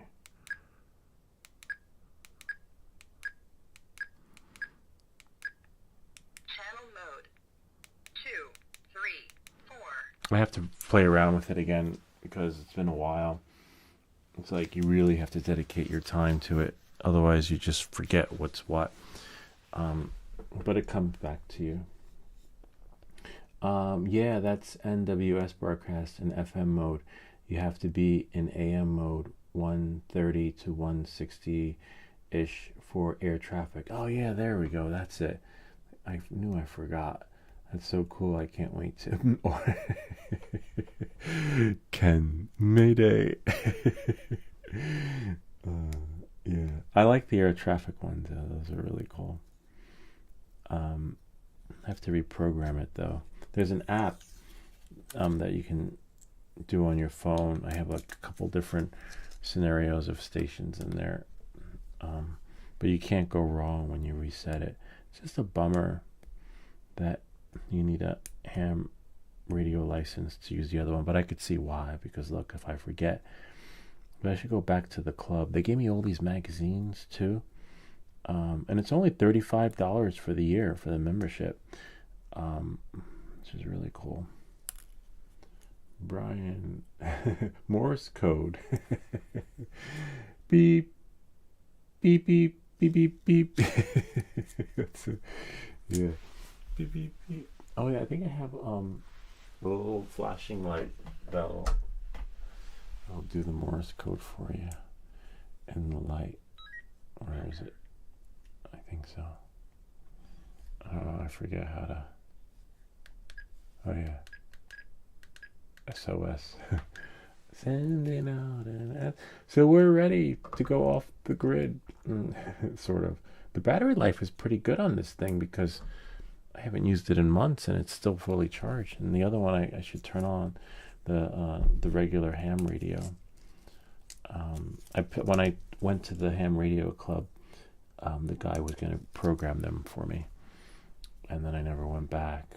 I got so busy, things got tied up. But now I think we're going to go back and just pay the fee, and because those guys had some amazing equipment, I tell you that, like thousands, like some of those, the radios have changed too. They've gone digital. And then one guy was telling me about like a point system. You get a point for like different people that you contact in different states, and then like if you contact someone from around the world, you get more points or something. I forget how it works. Some sort of weird point system you get for contacting people in different locations in different states. Copy 10-4. My ham radio call sign. Oh yeah. I'm not that good. Oh, but you know what? Oh, but I won't be able to read it anyway. Let's copy it though. And then maybe Google will have a translator. Save that for later. Sweet. Yeah. Copy that.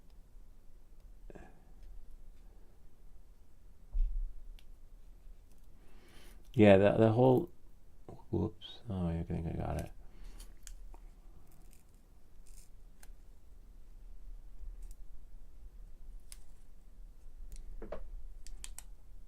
So it'll be good to know. It's just good to know too, like other forms of communication. Because one guy gave me permission to use his repeater, but it's like freaking 30 miles away. But if if you had a ham radio license, you'd be on the next tower, on the next. Yeah, I got access to a couple of. You have to get permission. I mean, Brian knows this, but this is for the folks that don't know. You need to request permission to use someone's repeater, or sometimes they're ones that are open there that you can use, but it'll tell you on the GMRS, whatever it was called, thingy. All right, so now we gotta, which ones are open, which ones require permission. And I was gonna get in my car and drive like 30 miles just to test it out. But then when I went to the ham radio club, they let me try their systems, which were just phenomenal. Blew me away. The stuff that they had there. And times change. Those radios are not digital. Kind of like an Apple Watch in a way. It looks like an Apple Watch, where the screen. You could have the screen to any watch. See, this goes like this, except this has to go through the holes on the bottom one, bottom right. Da, da, da. So what we do is we put this like that, and you want to make sure you do it right, because you have to solder the pieces on, and the screws. So this right goes in here like this. Hold on. Da, da, da, da. See right here. 1, 2. But I remember when I was listening, when I first turned on my GMRS radio. We'll turn it on and see if we can. Sometimes you hear people talking, and there was someone. I heard someone on the radio. Somehow I chimed in, and I was able to hear someone. I wonder why this is like that. This should not be like that. I heard someone on the radio, and the guy was like, "I'm gonna find you. You wait and see," because apparently someone was on a channel that he shouldn't have been on, and the guy was like, "We're gonna." I don't know if it's true or not. Like if you can actually find someone and hone in on them from their frequency. I used to do that on a walkie-talkies when I was younger. It'd be like, like some silly stuff. And I had the Star Trek communicator walkie-talkie, and then when I was using it, somehow I picked up some other frequency. I was like, oh wow, I got someone on a real two-way radio or whatever it was called. And I was like, that's so cool. And then I was just pranking them. This one is weird. Da, da, da.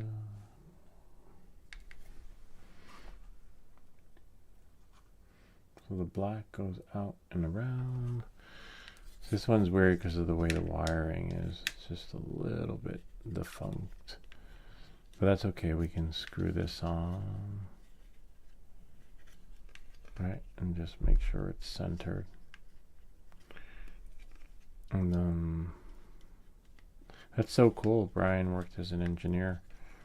Must have seen a lot. Let's see. You'll add atoms. You can locate. Oh, you can. Interesting. I didn't know that.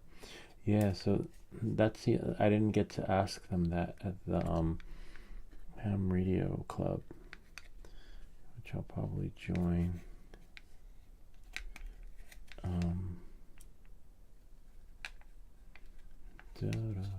See, this has to go like that. See, with the holes there. The only downside is maybe I'll run it through.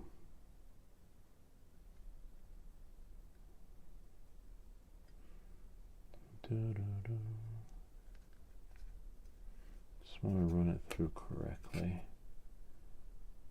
Yeah, that works well. See if I can go. Just looks a little weird that way, but it is what it is. It's a retro game. So now what we'll do is you put one screw in there, pop it through the hole.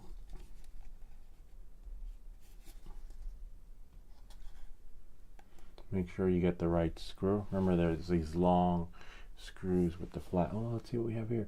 You can older house cordless phones many times could be picked up by different types of walkie-talkies. Oh yeah, that's so cool. I remember that.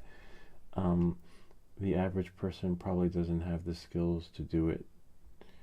Even good ham radio people would have an issue. Ah, that's good to know. Wow, so YIHUA must definitely, sounds like YIHUA would find us, because I remember when I heard someone on my GMRS radio, apparently they were on a frequency that they weren't supposed to be on, and the guy on the other end, you wait and see, I'll find you, we have really sophisticated equipment here, and I was thinking like, oh, I saw the movie Taken too. I was like, he probably saw the movie Taken too many times. He was like, we will find you, like that. And I was like, oh, I don't know. But yeah, apparently you can. Apparently it's real. We really can. Except this part right here, you can't put this in. Just gotta make sure it goes in. Once it goes in, you get a screwdriver, preferably. Oh man. Preferably. It's okay. I have the old-fashioned screwdriver kit that's been around forever. I think even since I was a kid. Hold on. They used to sell them at Radio Shack. A dime a dozen. This one. Everybody's had one of those. Like, I got that. That was probably my first screwdriver kit from when I was a kid. And then, like, you got to replace them every now and again. Get a new one. Because then they strip. If you like, they couldn't be used on like heavy duty stuff. See, this will go, I believe, the other way. But I just want to make the hole because it wasn't going in. And then now,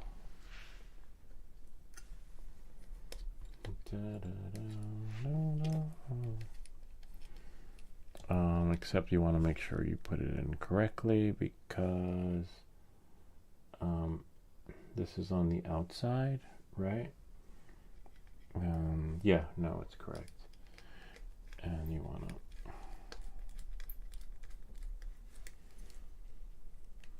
there's one, and then we got the other one. That's so cool. So it sounds like, yeah, well, Adams, you do hamming, or my first screwdriver was the one of those full Swiss Army knife. I wasn't a Swiss Army knife fan. I mean, the Boy Scout thing with camp, I got one, but it was just too much crap on there. Like half the shit on there I didn't even need or use, and it just drove me crazy because there was like always one tool you wanted on the Swiss Army knife, and in order to get to it, it's like you had to open like every other one up, and then when you finally got to it, you prayed that you still had your fingertips left. And then there was one other one on the Swiss Army knife. I think it would look like a toothpick. That one was hard to take out. And then someone came up with the Leatherman. And I was like, even the Leatherman was just crazy. But yeah, I remember this. I remember I had my first. I had my first Swiss Army knife, but I had it. It wasn't because I always wanted it. I got it because like, oh, now look, I got one too. A million and more. And plus, if you grew up watching MacGyver, right? Everybody, you had to have a Swiss Army because everybody wanted to be like MacGyver. You just had to have one. This was really cool. I remember MacGyver. Yeah, that was my favorite show. Every week. And then Stargate, and then Stargate Atlantis. I don't know. Atlantis grew on me, but I wasn't crazy about it at first. I was like, what the fuck is this? What do they do? What happened to Stargate? And then I liked it. The Wraith. And then Teal. Remember Teal? It was like, I do. I forget what Teal always used to say. Indeed, or something like that. I forgot. Yeah, Teal. Stargate Reunion. There was always like a Stargate Reunion. Yeah, that's why I like the false one. It only had a few tools, 2 screwdrivers, a knife, and a file. Yeah, the false one. I remember the false Swiss Army knife.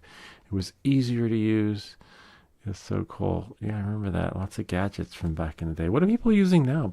Kids today don't even know what a Swiss Army. Kids, you might get remember, like if you had a knife or something, if it wasn't bigger than your 4 fingers or something like that, it was considered legal. But if it was bigger than like your 4 fingers, then it was illegal. So if you got a knife, you made sure you got a knife that was just right, and used it for like carving sticks in camp and things like that. And, just having fun.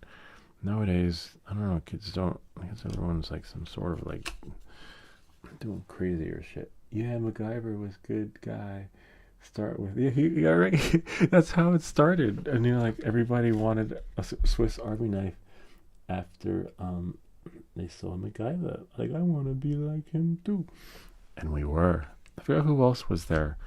I wasn't into my friends who were into. Knight Rider was it was all right, but you knew the hardcore Knight Rider fans because they got the leather jacket and they wanted to be like David Hasselhoff. Remember that? Yeah, I didn't. I got the car, but I didn't get the jacket. I wasn't. I don't know. I always thought David Hasselhoff to be cheesy. You know, he was like the big cheese of, and he was popular, and he still is in Germany. You know, like they love him abroad. Like literally, he's like a big superstar. But I wasn't. Even though Knight Rider came on, I wasn't. Didn't really do it for me. I was more like if I had to choose between Knight Rider and the A Team, I'd probably do the A Team. A Team definitely. Um, and then when all those shows became, they used to call me Oh yeah, that's what I called you, Inspector Gadget. Ken's like Inspector Gadget. He's got like freaking more gadgets than we can imagine than I have here. I remember Inspector Gadget. It was all right. I wasn't. I did get the trench coat though. I remember when I was younger, I asked my mom, it's like, can you just get me the trench coat? I want the trench coat like Inspector Gadget. And I got it, and I wore it to school. And yeah, so this is gonna warm up. This is the last part of the soldering. Except we gotta wake it up. Interesting. This thing moved. So now it's gonna warm up. You know, we just gotta work it a little bit. Knight Rider definitely had cooler. Yeah, Knight Rider had cooler vehicle. The Dukes of Hazzard were the first ones to have turbo boost, though. Yeah. So Yoel Adams, we're going to have a drawing next week for this game that we're building here. So if you're overseas, oh no, Yoel can't be overseas because he's got a ham radio license. So you're eligible for the contest too. If you're overseas, you'll get an Amazon gift card, but I'll see if this can be gifted too. Yeah, so we're almost there. We're almost done with this. Brian, I pity the fool that had to suffer through 42 times of Mr. T every week. I pity the fool. And WrestleMania. I had friends that loved WrestleMania, and I'd be like, you know, it's fake, right? And they're like, yeah. I'm like, but I couldn't. I did have the Hulk Hogan doll, the Hulk Hogan stretchable doll. And I used to mock them, though. I used to be like, you wait and see next Friday night on WWE, we're gonna get you. And then they do like, oh, like that, like, yeah, you wait and see, you know, like, and then, but I'm like, it's fake. But I don't know if people who watched it knew it was fake, or they liked it because you guys knew it was fake, right? Or like, did they think it was real? Like, if they wanted to see the real wrestling, you'd come to my grandfather's house and he'd be watching the like Galavision or something, like the Spanish wrestling, the real thing. Captain Lou. Oh, Captain Lou. Yeah, everyone thought Captain Lou Albano was Cyndi Lauper's dad, right? I don't know, did you guys think that? I don't know if it's because they were in the video, Girls Just Want to Humble. They thought, I thought it was her father. Was it her father, or was that like part of the whole fake scheme thing? And then Rowdy Piper, Junkyard Dog, who was one of the other ones. He's like, he had a deeper voice though. JJ Strongbow. I know, right? All the other, it was like a thing of the times. The Grand Wizard, yeah, and Macho Man Randy Savage. Macho Man Randy Savage. You know, like everyone. It was kind of cool. But I had I had Andre the Giant doll, and then I had Hulk Hogan stretchable. And I think that was it. I think the Macho Man, Randy Savage, but they all smelled weird. The dolls, those little stretchable doll thingies, felt like strawberries a little bit. But yeah, that was so cool. That was a good time. The 80s, you know, like everybody. There was like a lot of cool shit that happened back then that doesn't happen now. And when you bought something in the 80s, right? Whether it be a game, a toy, or something, it came with everything. It came with all the stuff it was supposed to come with. Nowadays, you buy something, like I buy something for my kids, and it's a la carte. Everything comes separately. Like I'm like, what the hell? You want this piece? You gotta buy it. You want this piece? You gotta buy it. My dad is 100 and still watches it. Oh wow, that's congrats, Ken. The animal steel. Oh, I remember that. Speaking of steel, one moment, please. Oh, I forgot where I put my solder. Wow, congrats. Ken's dad is 100. Amazing. Oh, remember the I think it was the morning show. Who was the guy that did the birthdays? And today, 100 years old, we have Ken's dad. Happy birthday to you. I think the guy was Willard on the morning show. I remember in the morning before school, we would watch the news. Right, we had to watch the news, and we knew that it was time to go to school when the guy who did the birthdays came on. And we have, isn't she a doll? She's a beauty, isn't she? And she's like 100 years old. Yeah, those were different times, different strokes for different folks.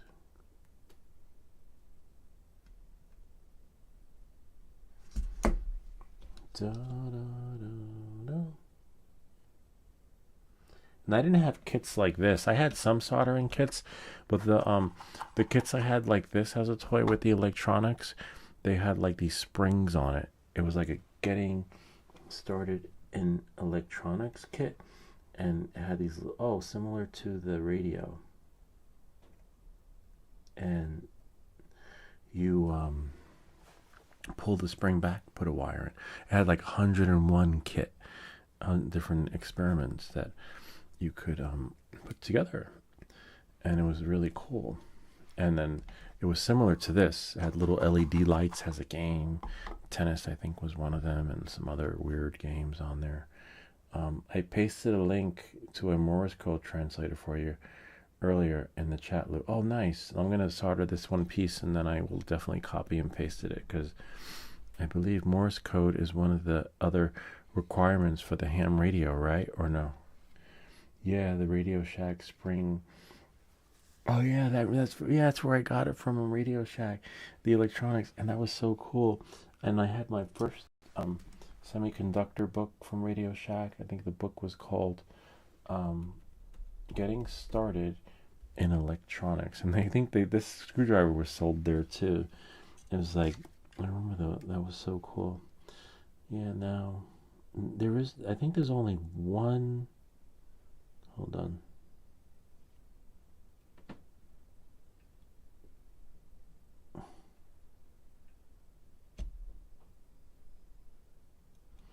One Radio Shack in the United States that's left.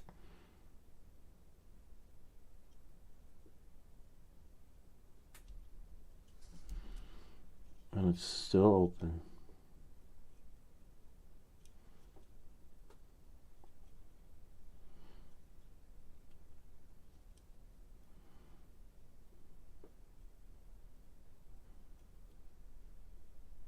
Got it.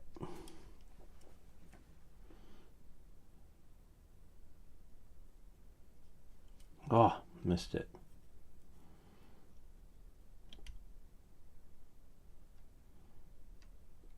Got it. This one's a little bit tricky. Hopefully it didn't go through. No, it's fine.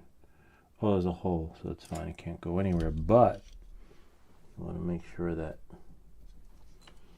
you're clear, free and clear from the plastic. And then you shouldn't need to know Morse code, at least not anymore. Oh, that's good to know.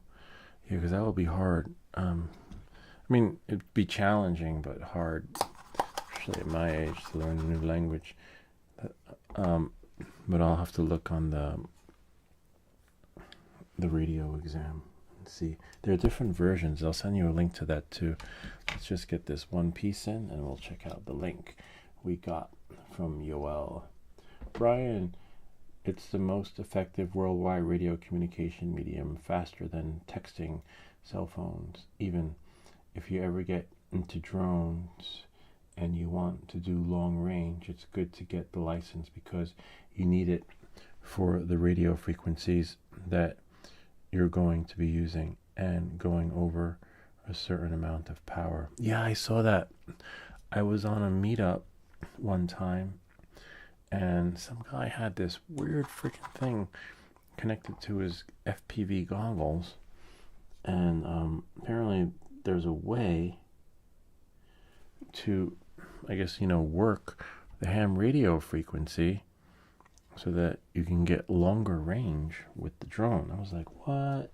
I was fascinated by it, but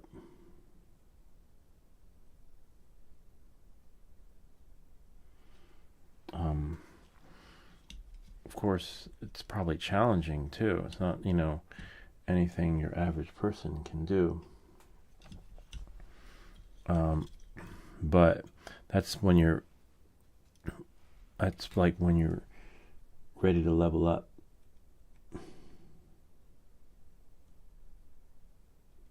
Literally.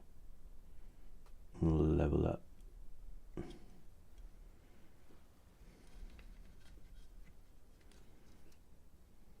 Don't worry, I'll check the links in a second. Just want to get this thing in there.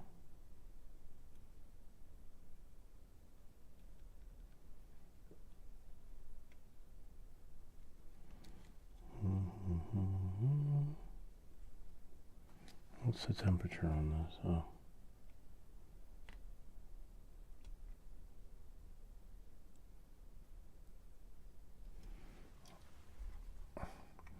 And going over a certain amount of power. Yeah.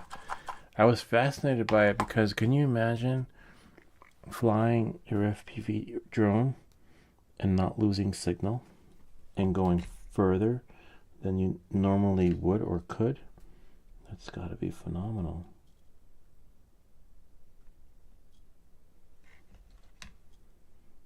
But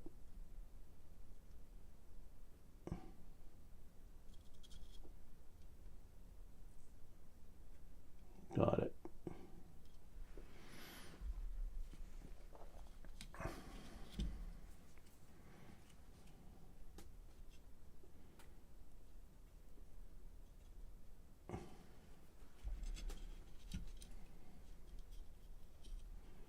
Just don't want to burn the wire.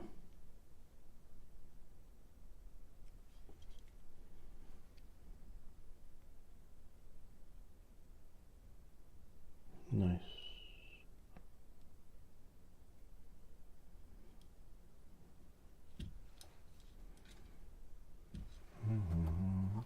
Skills are all about what you will invest in and what you will dedicate yourself to.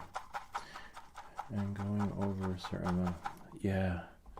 Those are some mad skills, though, to be able to do that, I tell you.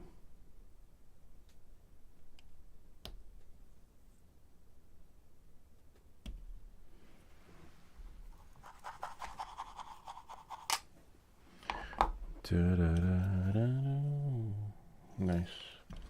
But I want to clean that up. Have you gotten into building quads yet? Yeah, we have a, if you look in our playlist, we built a couple of drones from scratch. We built the Mobula 8. We took the chip from, hold on. Took the chip from the Pavo Pico and rebuilt it from scratch. We built a couple of drones. It was by request. One of our viewers / subscribers, FPV Unknown, had suggested it to us, and he helped guide us through the process when it came to configuring the drones and putting in the special PID rates and things like that, which was kind of cool. He still watches, but sort of in the shadows. He was really instrumental to the channel in the beginning. Literally, like, helped us level up and helped, and AFIX too. Then they just went on their way. He'll stop in every now and again. But that's it. We'll see him. I'll chime in if we do something wrong. But then that's it. so we know he's watching. He might even be watching this video. Yeah. Well, if you look in the, like I said, if you look in the channel playlist, you'll see our FPV series for beginners. Nice. I got what I wanted. I wanted it to be a certain way. Yeah. So he'll always be remembered on this channel. So now I'm just going to use this little tape here.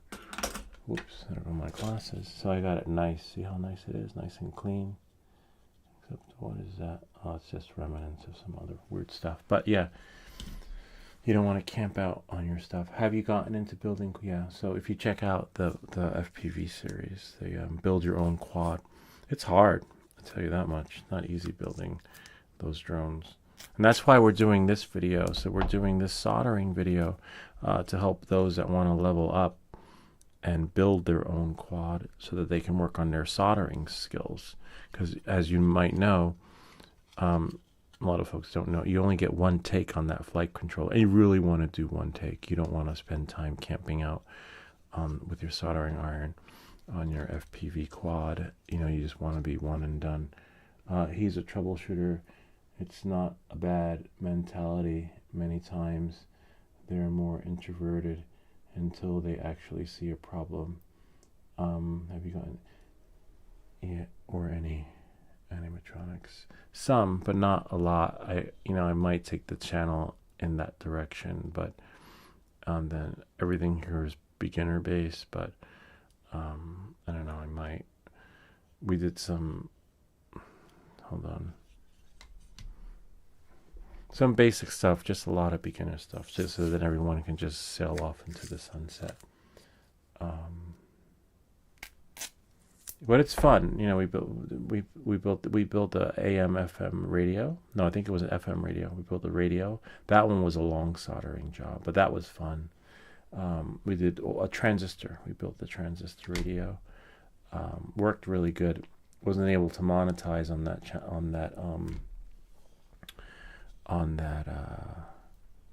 hold on, it's just too big. Wasn't able to monetize on that video because of copyright issues. When you play music, so we got some radio stations, and some of the radios were playing songs, and then apparently YouTube blacklist the you get banned. It's like a shadow ban for playing music on your stream. But it was fun. They're still up there too. We also did the access, what is it, the motor upgrade to the Avata 1, which was just phenomenal. We took that thing apart and rebuilt it with the access flying kit. That was challenging. That was backbreaking. So you could look for that if you like. But that was fun. We did a lot of stuff like that, a lot of troubleshooting things, and some hacks, but not a lot. But we might down the line, as we level up, as we do more. I wonder how many more, as we expand into the horizons, we'll do more stuff like that too. I can't remember if that goes on the bottom or the top. Battery connector goes on the top. So here's the hardest part, putting it together. You want to make sure that's there, and then you have to sandwich it in. But Adam, oh wait, let's check out the link they sent us to Morse code so we can communicate. Like he said, it's a good way it's something good to know. Even some of the basics, There's Morse code. VHF, UHF, and HF. Wow. Brian.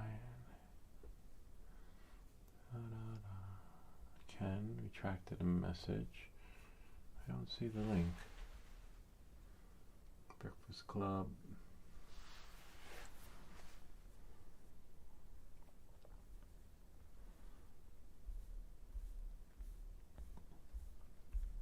I don't see it.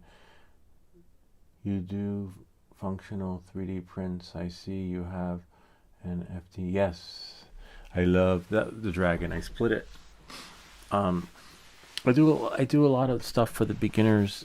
That everything's beginner based, but I love functional 3D prints. They're my favorite, and we have one coming in next week. 3D print of the week that was sent to us by one of our viewers / subscribers, Afix, and that should be interesting, to be honest with you. Let's see what we have here. Something's not right.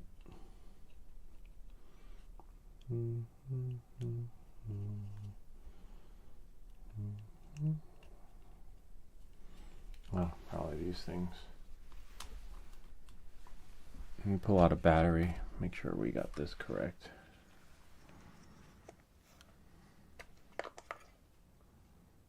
Yep, that's fine. I'm going to need those batteries anyway to test this one, but I'll be sending the winner out batteries. I'll just not these batteries. So we go 1. It was a link from Brian, I believe. Okay, I'll double check Brian's links. I have to snap this baby on. Brian. Brian's our radio master. Radio master. Remember Robin Williams and Good Morning Vietnam? That was really cool. It was funny. Funny man. So now the hardest part is, and you want to make sure that, whoops, that this is the hardest part. Finagling it. See, piece fell out. And you want to make sure you get it on the right side, because it looks like I did it wrong. Yep. Damn it. So there's one connector where it just breathes, and then so this, you have to make sure that you have the USB-C connector, micro connection, the hole right there. See that? And then we do it again. This is the hardest part. You thought soldering was hard? Nope. Putting this thing together is. It has to be sandwiched in the right place. Lou, I think I overqualify for Renaissance man. Yeah, no, right? Brian's Mr. Renaissance man. Yep, overqualified. Yep, Brian. I hate when they say that. Like you go, you're overqualified. Not you, Brian. Just in general. Like sometimes I go meet with a company and they're like, but you're overqualified. I'm like, but yeah, isn't that what you want? Don't you want someone who knows what they're doing? Like literally, that's what I would say to them. And they'd be like, I don't know, some weird nonsense. Brian probably would have had this thing together in no time. So what you have to do here is you have to screw in the parts, but I'm just trying to make sure I have everything together. You have these things right here. See that? But I'm just sandwiching it in to make sure that all the parts are flush and that it will just work.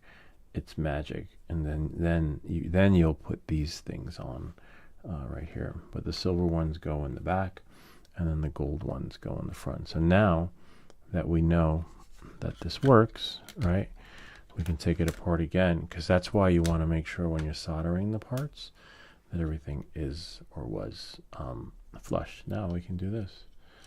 We can put that like that, right? And then we need 4 altogether. You got 1. This part will be really fast. I think I want to take out that screwdriver next week too. 2. And then we have 3. And whoops.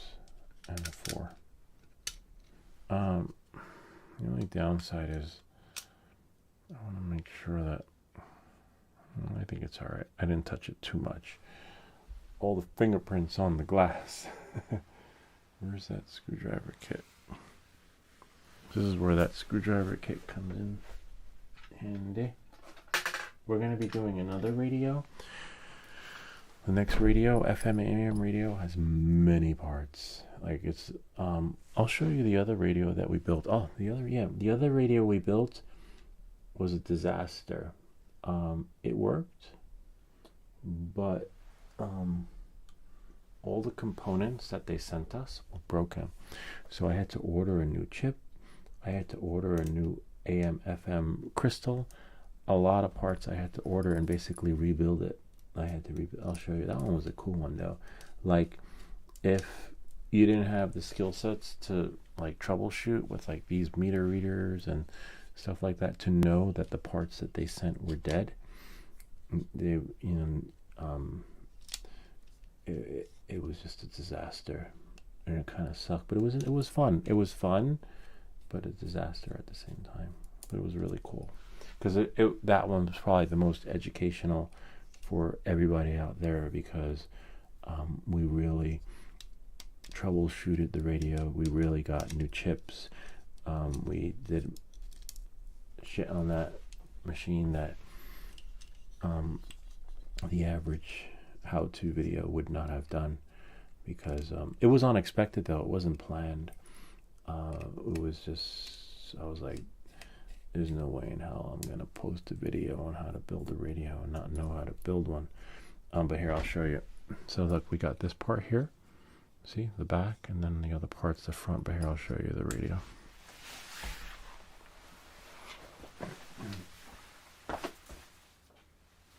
Oh yeah, that was it. I can't turn it on now because of copyright. I mean, like music and stuff. The speaker was broken, so we had to order a new speaker.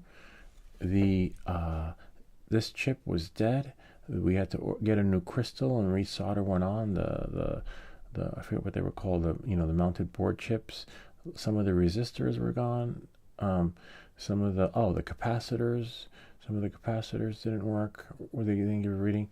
A lot of the button. I think we had to finagle the button. This button doesn't work. One button didn't work, but we were able to finagle it. I did order. I don't think I ordered another button, but a lot of the parts on this were just really messed up. But we got it working, and after some fine tuning, I don't remember how to turn it on though. Oh, right here. Hold on. Batteries are dead though. But that's okay. I took some AA. I only need 2. Oh, we got the batteries from the Power Owl. They sent these to us, one of the manufacturers, and said, here, can you plug in these batteries in your next video? Well, let's see. Hold on. So this was a challenging build because half the shit on here didn't work, and we had to order parts, but it was really cool. It was a learning experience, I'm sure, for a lot of people out there to troubleshoot, to know how to troubleshoot. Let's see. Oh, there we go.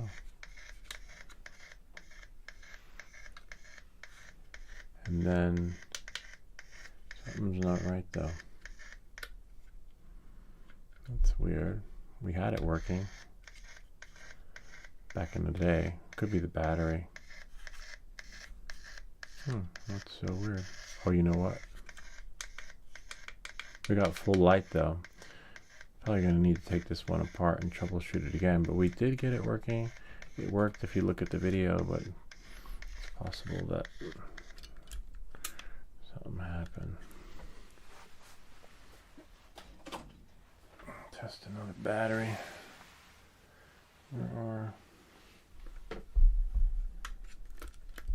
That's so weird.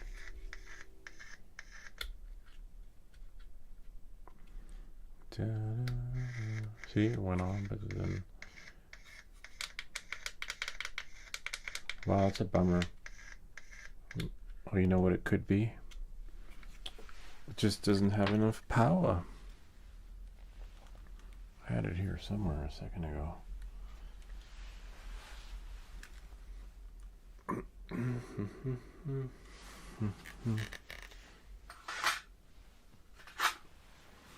It's probably some juice. Hold on. It's messed up though that this doesn't work. It worked. And that's why it made it to the Hall of Fame back there. But I wonder why it doesn't work now. That's so weird. Let's see. 5 volts.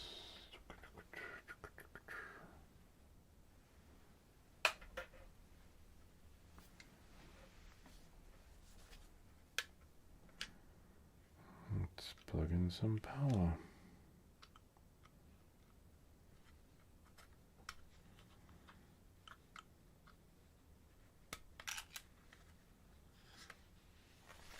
Oops. I'll leave that there.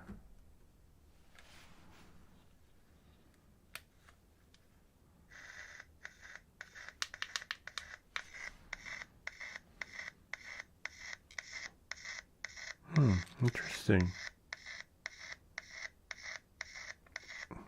Oh, a piece came off. That's so weird. Oh, I think I know what happened. Well, we can still fix it though, hopefully. There's a part that's broken in there. I think when one of my kids was in here, the thing fell, but we'll fix this afterwards. We'll have to take it apart. It looks like it broke. There's a piece of... It's like, and what piece is that though? I have no idea. But we'll find out. It's alright. Actually, let's take the batteries out so it doesn't short by touching something. Alright. Let's see. Put this... running out of space. But we're done soldering now, so that's good. We'll put this here. See, then we have that. Then these little things go right here. Like that. So you just screw those on. Yeah, that must have fallen. A little bit of a bummer. It's okay, we're going to be building another one. And nice to see. There's another Renaissance man on here.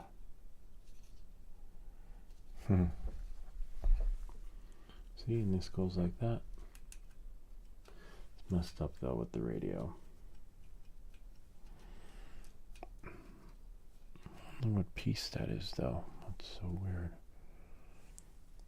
We're almost done though. And then I gotta take everybody's name and put them in here for the contest.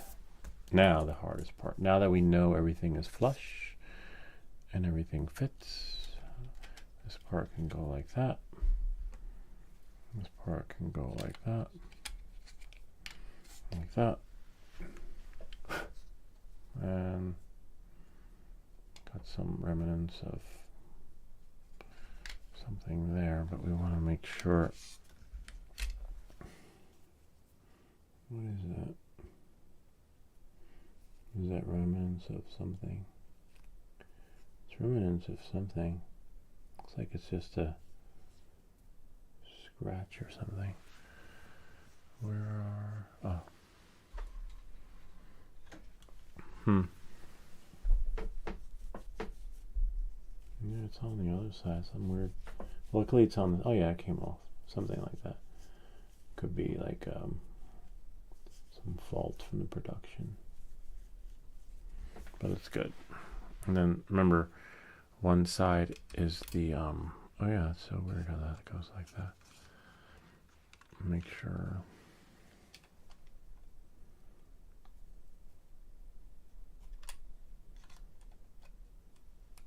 See? And then one more. 2 more actually. Make sure before you put them on, move the solder. So we're not going to need that, but I want to make these clean because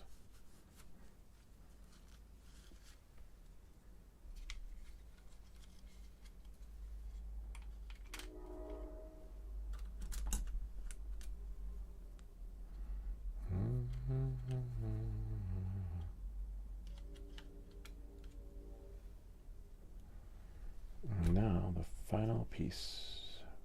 Except, actually, you know what? Because once it's screwed on,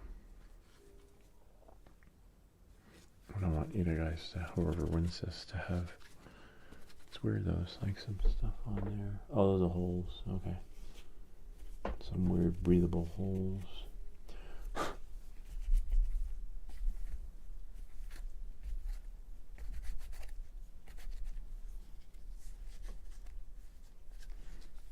Just getting off my fingerprints. Because that's going to be on this side. And we can wipe it from the top the other way. See?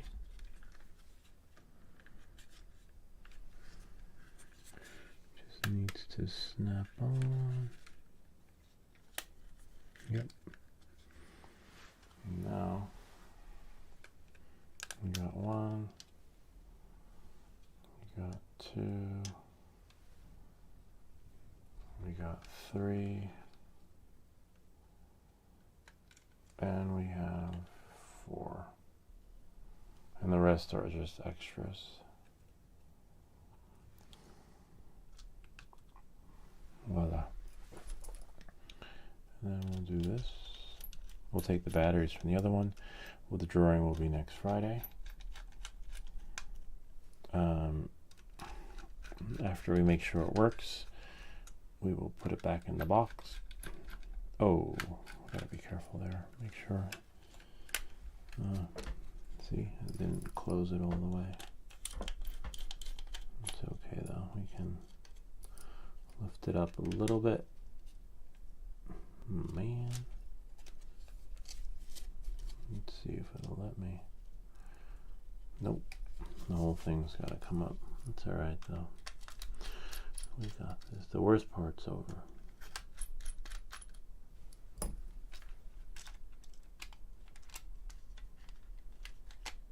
Got it. Now it's up, sort of. Huh. You gotta make sure all sides are equal. There we go. Make sure all the way around. And then now we can screw it in. I think it's the same manufacturer. If you check the Amazon store, same folks who made that radio. I think. I'm not sure. Make this game too.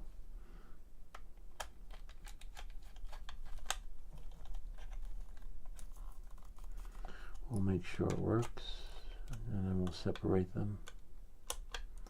Meaning, like, mine will be there, and this one is yours. So I'm going to take my batteries out.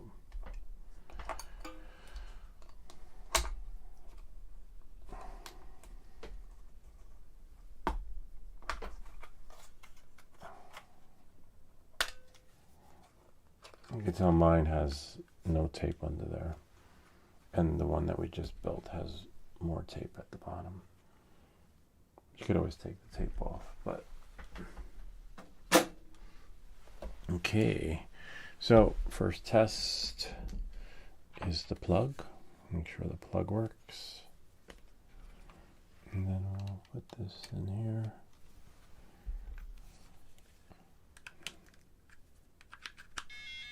Nice, except I guess it was on. Okay, we'll shut it off. And next test is with the batteries. And then we'll put it in the box. And the drawing will be next Friday. No, sorry, next Saturday. And the winner has 1 week to claim their prize. Nice. And then if you don't claim it, you forfeit it, and then someone else is in the drawing. Sweet, this is nice. We did it. Level up. Good luck. You'll need it. I think that was like from Galaxy Quest, that game from Sega. Get ready. Body blow, left, left. I forget what game that one was. I just remember. Alright, so these are the batteries. I will ship with batteries on this continent, if you're abroad or overseas, no batteries because of the issues with customs and stuff like that. But excuse me, this will go in here, ready to go.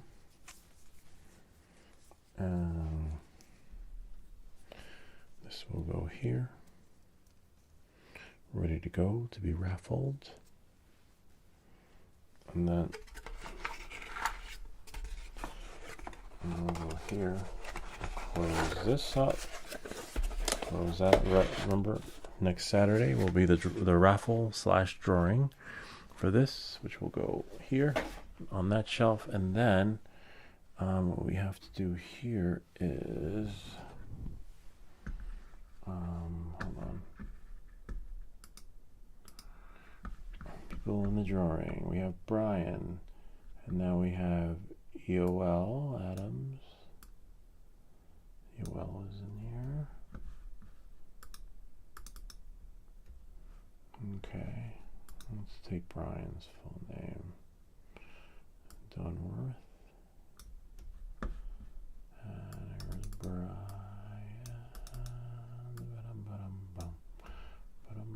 And then go here.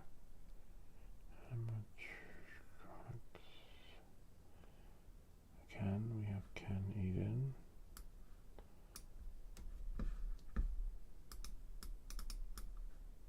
Whoops.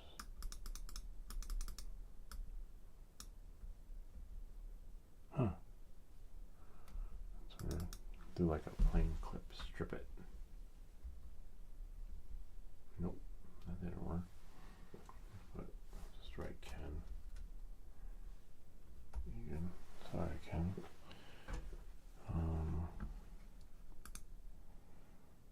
ENG. And then who else is there? I guess that's it. Not a big stream tonight, but that's okay. Remember, the reason why some people might be watching the stream and not chiming in and probably come in the comments. So that's why we wait until next Saturday to give everyone else a chance to chime in the comments. So right now this is who we have here, but the list could get bigger or maybe not. All right, so knowing that and moving forward, hold on 1 second. So that's it. Kind of neat, huh? The video's over. You can leave. It's bye-bye now, but I do want to check out the radio. So if you want to stay and watch that, feel free, because I want to check that out, because it did work. It looks like it fell, and we'll have to fix it. And Yoel might get a kick out of this one, and some of the other folks too that are into radios. So knowing that, moving forward, thanks for watching. And if you have any comments or questions, feel free to leave them down below, or ideas for other videos. Remember to like and subscribe, and I'll see you all next time. Now for part 2. This was non-planned. Like, I was doing a show and tell, showing someone my radio that we built, and it didn't work. Well, it looks like it must have fallen when the kids were. I knew I heard somebody in here earlier. I heard the door open. I could hear this door open from upstairs because it's like broken and it needs to be sanded down. And I heard this. See, I was like, what was that? Who's in my? And then I heard something fall. But this could happen another time. But I definitely know that when we put this together, it wasn't. It worked. So it looks like we're gonna have to fix this radio. Radios were really big in the 80s, and people had batteries, D-cell batteries. Remember that? That was really like a pain. And then the radios got smaller. But I'm dying to see. Oh, and the other chip was broken too. A lot of these chips were gone. I might get. Oh, I think one of the chips. No, we were able to get frequency, but that's okay. I have some chips that I bought. But actually, before I look at the chips, it's too late now. I took it apart. It's possible that the LED thing wasn't working, but we still got radio. If that makes any sense.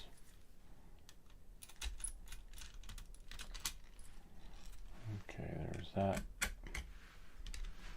And then we have that. That all just comes apart. See, it's like similar to the game we just built. And this is already on there, but this is the piece that I'm not sure what that's to. I don't remember that being part of the experience. Huh. It could have fallen in and shorted it out. I really don't know what that's to be honest with you.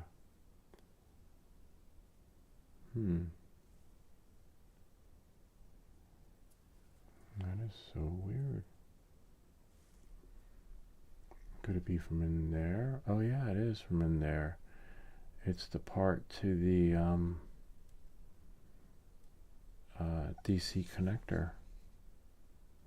Somehow it fell apart. Where is...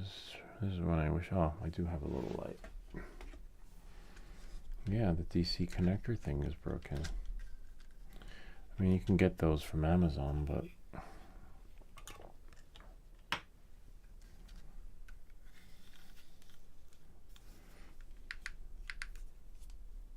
Yep. Wow, it's broken. That's alright though. At least we know what it's to. But I don't think that's like gonna impede the radio experience. That's what this one's to. Goes in there. Wow, I must have really taken a hit falling. Wow, that sucks though. Well, at least my kids learned. I told them if they ever drop something, please put it back. Looks like they did, right? They put it back. Let's see, hold on. No, I'll just put the batteries back in. It's a little bit of a bummer. This was a cool kit.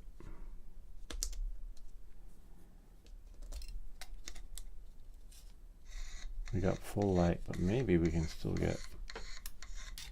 No, that's usually the sound of the speaker going kaput. Man. It's disappointing. Because it like kind of makes me want to build another one that actually works. We do have another one though. It's not the same. Wait, someone says something. Oh, I'll just do it from here. Can't wait for that stream too. Root beer. No, oh, I remember root beer non-alcoholic. A&W was my favorite. Hold on, looks like I missed a bunch of stuff. Hey Lou, just doing a few things. Oh, okay. Oh, here we go. Maybe if I take this chip out and do a reset. See?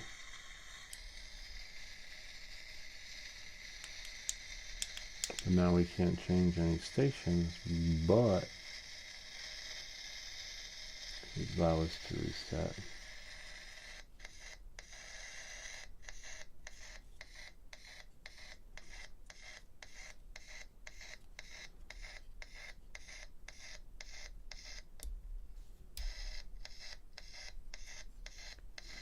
And pop this one out again. See? Something's not right. And then if I put it back in,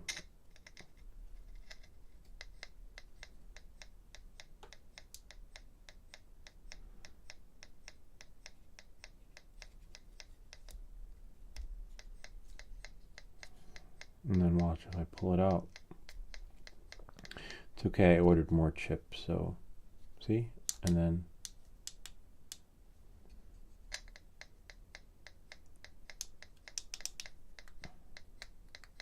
see, this button works now. Let's see, hold on. Let me see. I'm gonna go into the box and see where the chips are. Because I ordered more chips. Some of the chips were defunct. Hold on. And the crystal had to be replaced.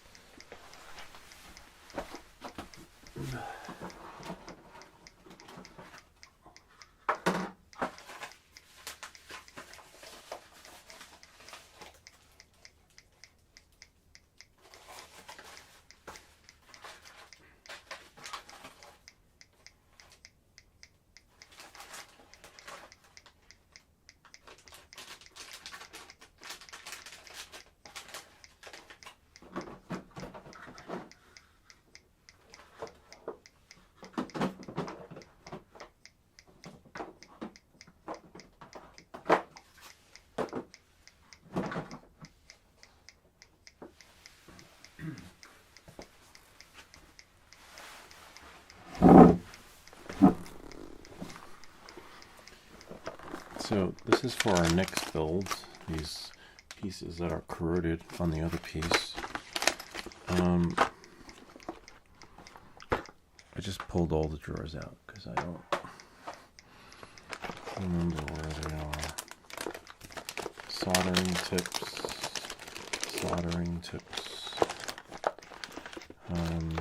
propellers. I'll put that away later. Just don't, this way you guys can see me while I'm here. Adafruit. I remember Adafruit. I love Adafruit. I don't know if you guys, Adafruit's a little bit more hardcore. And if you're at Adafruit, you're not going to be on this channel. You're going to be doing your own stuff. So everything here is beginner.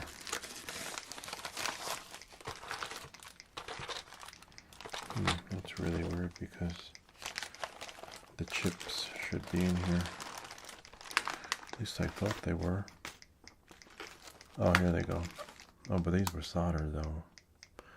There's one thing of chips. But I had the other ones in here. These are spare parts. LEDs.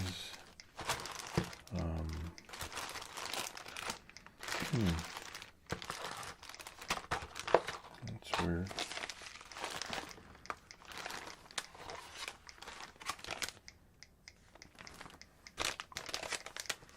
It's a bit of a bummer if it's not in here. Which means that they would be somewhere else. In another box. And we've been down that road before. No, I had a whole thing of new chips for this thing. This chip and that chip.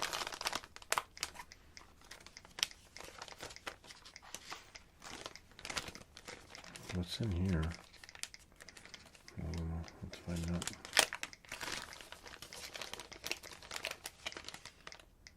Oh, nice. Antennas for the FPV. Spare ones, different frequency antennas though.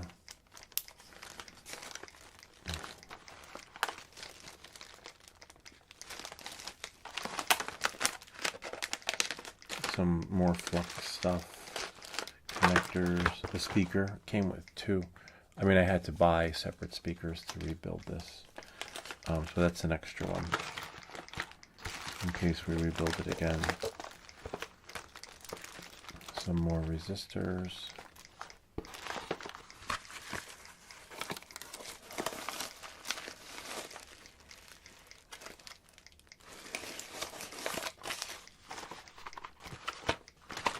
Solder work pen. But no chips. That's so weird.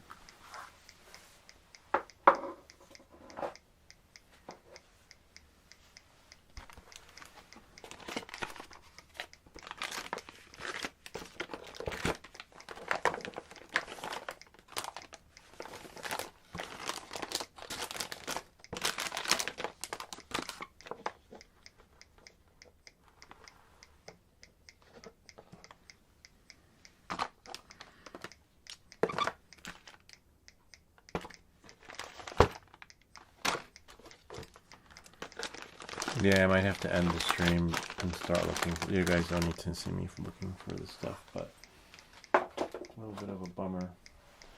because I would swear that I put those chips in here. They're valuable, you know? Because the plan was to rebuild another unit. I'm going to check another box, and if it's not there, then it's a little bit of a bummer. That is so weird. You have batteries.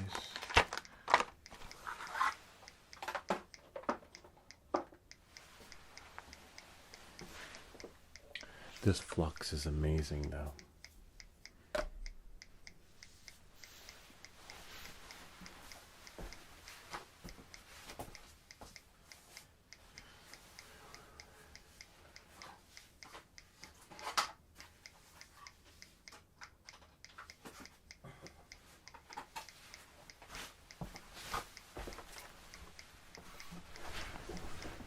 I found them. Or one box, maybe. No, oh, that's the Creality. Most of the sensor thingies.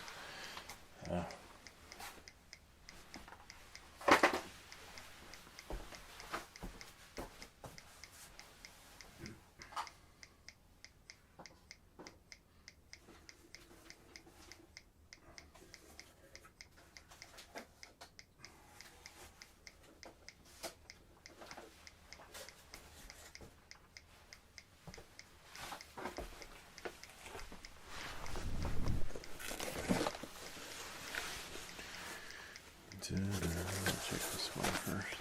Otherwise, we're just done. A little bit of a bummer. No.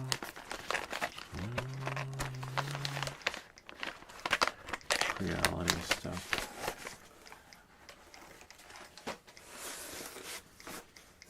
That's really weird.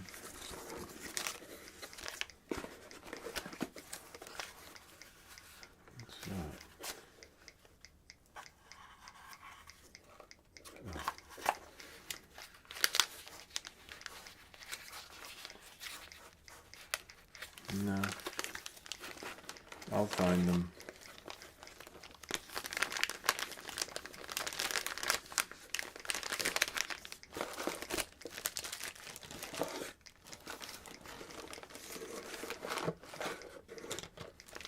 Alright, well, you guys don't need to see me looking for my stuff, but I have to find them because I want to fix that, and I think, and I believe, the impact caused something with the chip to go. I have a set of these and a set of those. And this. Nah.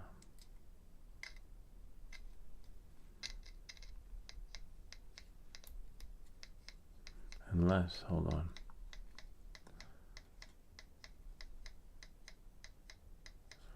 The speaker came. Oh yeah, look at that. It's like something was stuck on the speaker. See how it's louder now? Huh. Oh, this really did fall. It took a beating. Well, we'll have to fix it. That sucks though. Do a hard reset.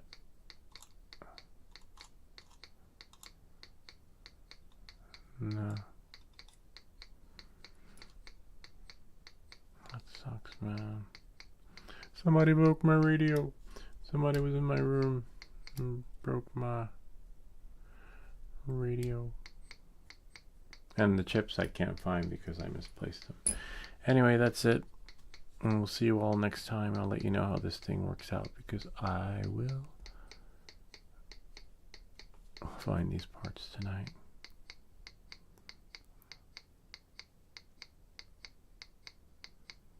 Just wish they were where they probably are where I left them, but don't know where. Anyway, this was next time you see that, it'll be back together again.